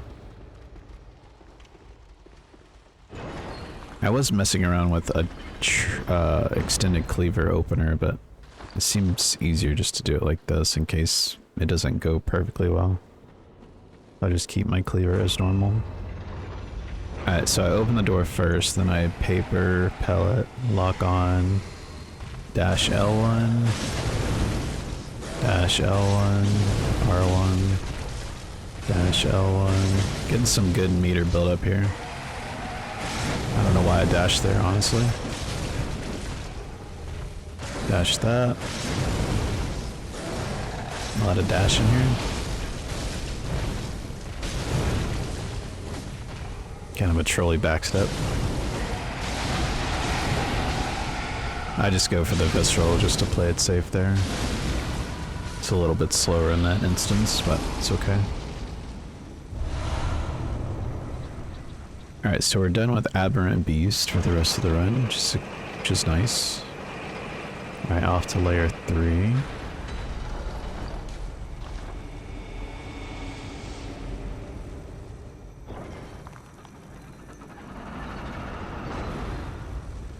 Alright, so light this lamp, and then I believe it's straight across on this one.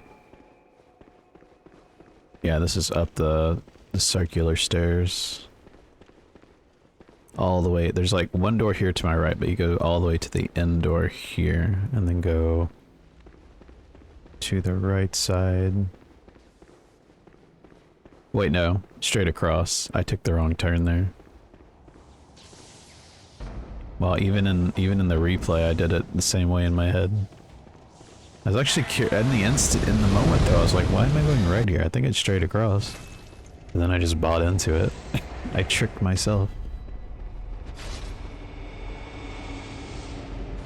Alright, so now for the boss. This is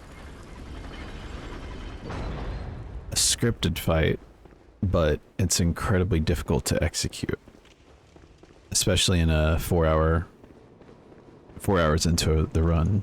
So I have my cleaver extended, and then I pop my paper and my pellet, and then I run in, and then I slow down as soon as I'm about to see her put down her left foot here now, and I will use that as a timer. L1, R1, R1, L1. Transform my weapon, get enough stamina for 4 hits, R1, 3 L1s. And then enough stamina for 4 or 5 hits, but I only need 4 to stagger. And then get a few hits in here. Really nice head stagger there. I think she backs up. Yeah, see, I thought the L1 might kill her, so I kind of got a little greedy there. Still a really good fight though, but not perfect.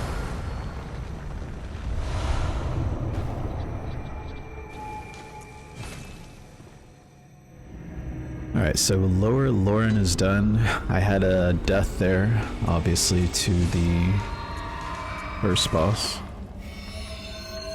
Now we're off to Hintertomb. I mean, pretty much any run you're gonna have moments where you really wish you could have a second shot at it. But these longer runs, there's even more of those moments. Like, I still feel like this is a pretty good run, but having a death in it is very annoying.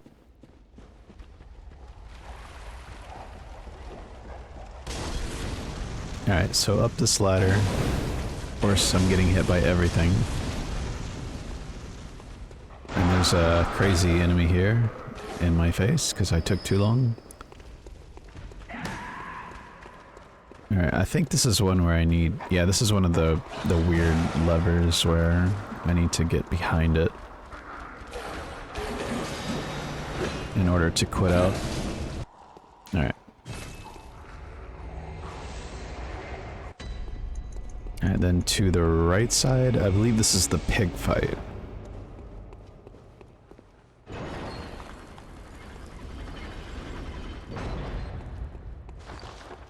Back when I originally came up with this category, this boss was never an issue. Like, practiced it and got to a point where, like, I always baited him perfectly against this wall. But now, I mean, it works out alright here, but There's so often I do like the same thing that I practiced over and over, and he still just runs right into me. So, I don't know. Alright, so raid boss down. At least we got some pig money, right?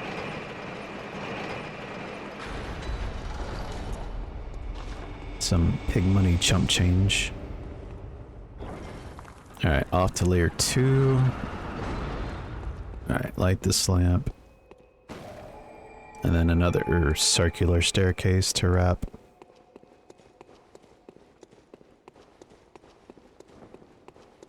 And go to the far door again. So this one has like a slowdown effect for the poison. And then that guy also throws poison knives at you.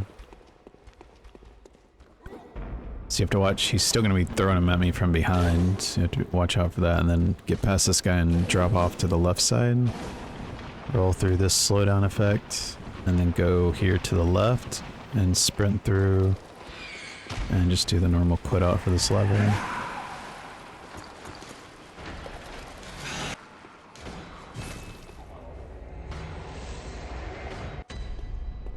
Alright, and this boss is over to the left. This is the undead giant with the cannon. But this is the boss in my head. I was like, okay, I have one less pellet to use. So which boss am I going to do without a pellet that I would normally have for? And I chose this one, so...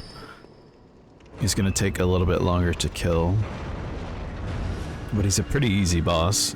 With how squishy he is, so... I figured it wouldn't be that bad.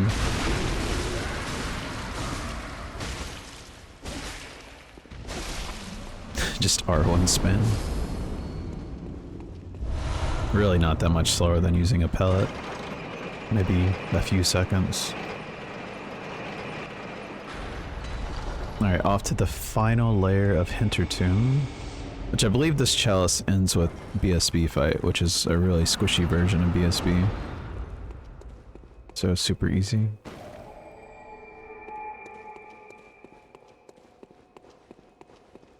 Alright, so light the lamp and then go to the back left here, and there's another slight slowdown effect in this tunnel here. They love their slowdown poisons. Alright, then go through this door. I think it's to the right. Yeah, right up these stairs. Just do another quit out. Mark out here. Alright, yeah, so the final boss, the BSB, is straight across. And I don't even need to pop any materials for her. Super squishy. Go to the right.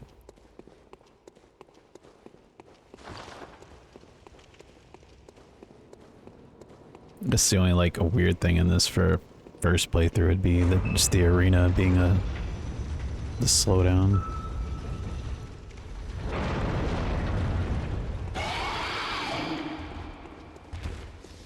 Alright, so I just charged R2, charged R2, and then 2 R1s. And then I need to jump across the slowdown. Get to the lamp. So, decent chalice. Didn't lose much time. Now I need to make the lower Hintertomb. Just tab 2 at the bottom.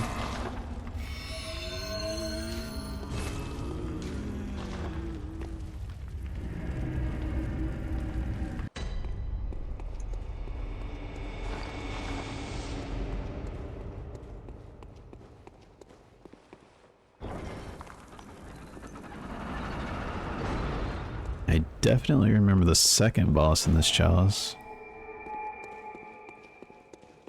Alright, so off to the right, all the way to the right side here, the far right wall, I elixir before this door, which is very important.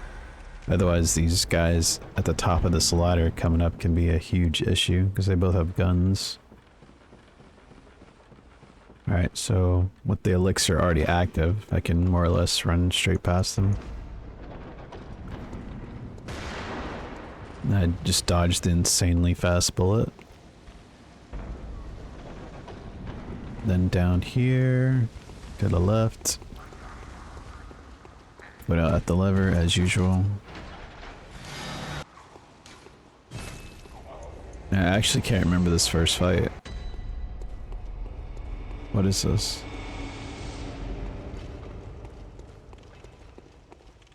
Lower Hintertomb. I actually can't remember what this first fight is. Is it the brain sucker? It might be the brain sucker, like the squishy version. Yeah, it's the brain sucker at the top. I know why it's so weird seeing this enemy here. And then he does this weird thing where he lets me knock him off the side.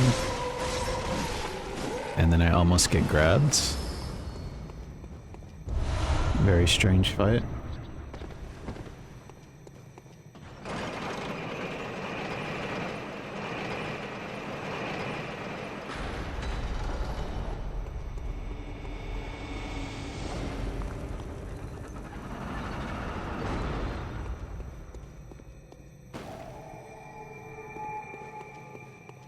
Alright, and then this part I can just run straight off and get a soft fall because of the grave there.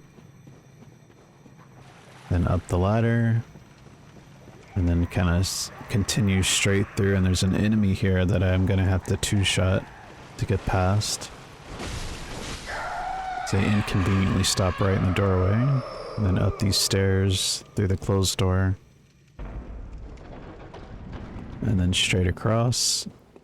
And in my testing, you can actually quit out for this enemy, because they reset in front of you, which is really nice.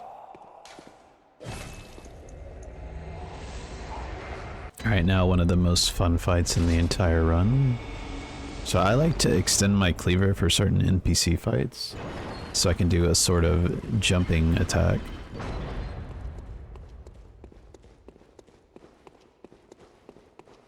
It seems really powerful. One of the only times in the entire game I'll ever use a jumping attack like this. Alright, so what happened here is this spot in this arena,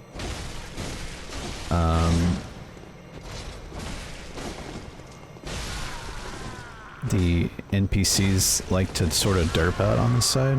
There's probably other spots as well in the arena, I don't know. I just know for this back right, front right corner when you enter the arena. So if they make it there, then their AI messes up and they just kind of keep tethering back so you can take full advantage of that. But really good fight, obviously.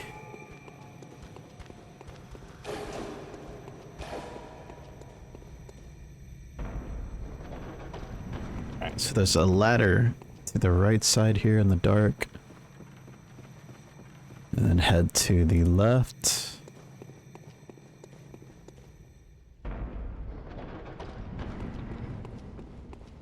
This doesn't feel right. Oh, that is right, never mind. Alright, off to the right side, and then right again. I always get this confused with another area.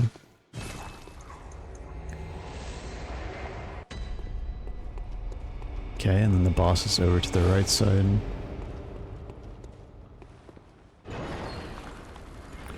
And this is the Themerian Elder fight. Which, it can be an awkward fight. It's not super difficult, but he can be a little bit trolling.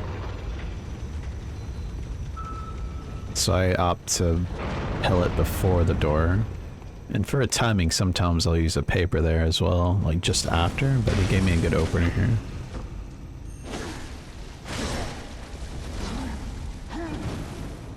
Yeah, this is actually some good RNG. I did not mean to get a jumping attack there. No, I don't think I can hit this backstab anymore. Yeah. Still a good fight though.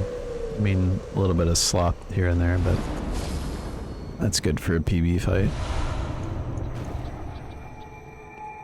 But the Madman fight was exceptional, so therefore I gold by 11.4 seconds. Alright, now the final chalice is the Isz Chalice.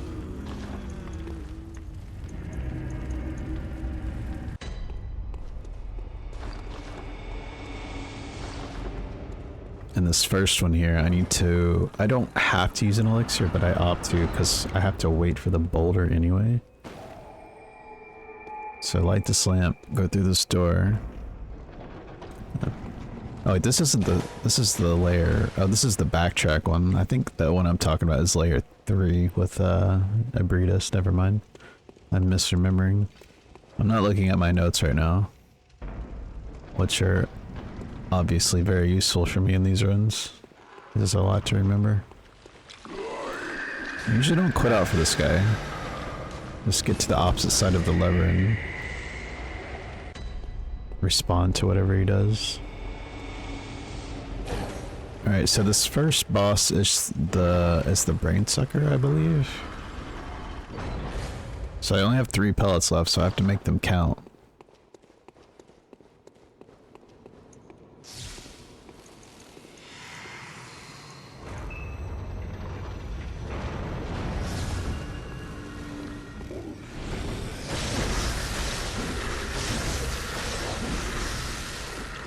So what this guy does is he shoots out an arcane shot that stuns, and then this particular version, he shoots out another just after.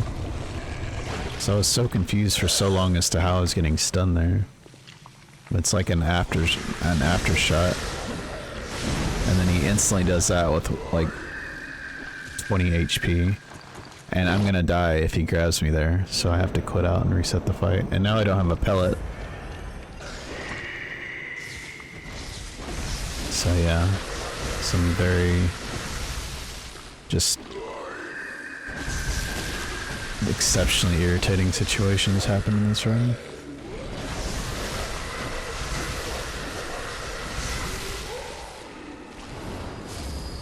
The death to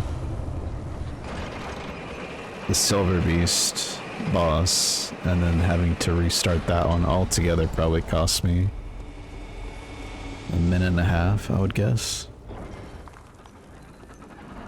All things considered. So, very frustrating to watch back, but...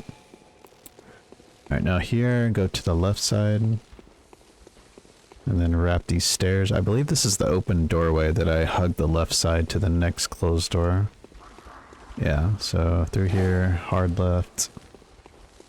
Some spiders chase, so this makes even, or gives even more value to the quit out here for the lever.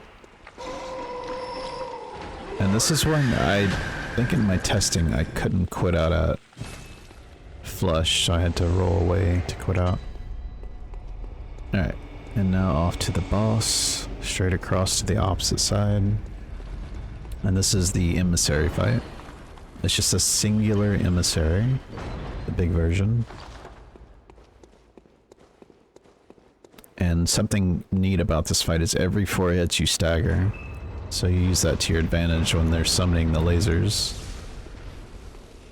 So early on I'm trying to get some transform attacks in. To get some meter build up. So you see a stagger here, that's a 4th hit. Now we count again. 2... I missed that one, so 4 stagger, and now the 4th hit here. 1, 2, 3. I kind of wait. Oh no, I don't. I saw he was weak, so I guess normally I would have waited there for the 4th hit to stagger out of the laser summon, but he was pretty low. And then I popped this cord that I got from Wet Nurse earlier, more or less for free. Although it turns out I don't end up needing it. But, I mean, I'm getting towards the end of the run, so I want to make sure I have enough insight to purchase everything that I need. Now this is the layer I was thinking of earlier when I was talking about the boulder and the elixir. So I have 1 extra elixir, but I don't really need to pop it. But I have to wait for the boulder to get past, typically. So I just use that as an opportunity to pop the elixir. Like so. So it wastes a little time probably, but makes this a touch safer. So you head off to the left side of this room and get to the opposite side of the ladder, climb, and then go left and then across the bridge to get to this lever. Straight across.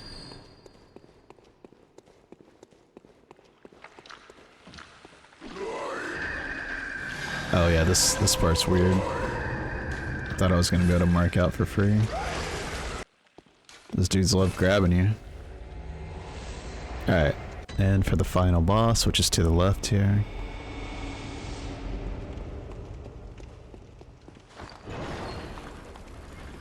I'm just tell you, if this run was live, you would be clenching your ass off in this boss fight.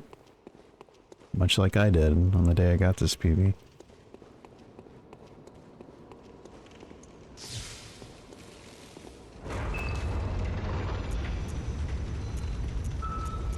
Just looking at my stuff.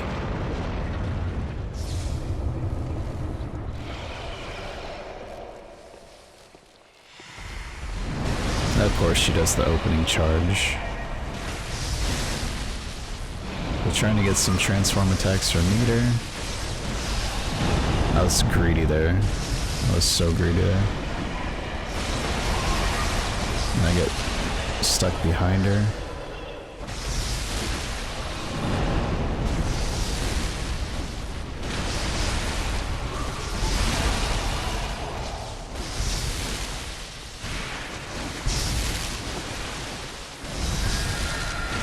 Oh wait, this wasn't the fight. This must have been my last PB that I got.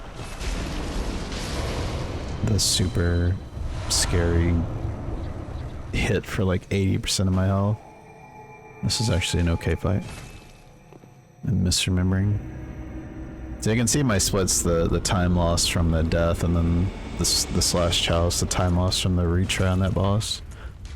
Alright, now I'm going through and buying all of the weapons that I do not yet have, as well as all of the gear. So you can see it doesn't take all of my money, but I've been saving up this whole time to be able to make sure I can buy everything. It's not even that expensive really to buy everything here. You see a trophy popped up, now I buy every single piece of gear here.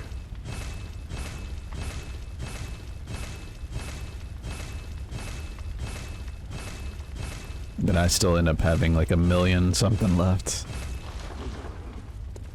Just kind of crazy. Alright, now I go up here and buy the 2 bells at the bottom, small, resonant, and sinister, and then I just buy all the gear with insight. And you can see, I had bought some of the gear earlier, so I don't have to buy everything in this moment, but you can see I still have 23 insight left over. And then as normal tradition, I like to strip down for the end of the run. Alright, the last thing to do is submit your life to Gearman for the 3rd ending. And then we are checking the times.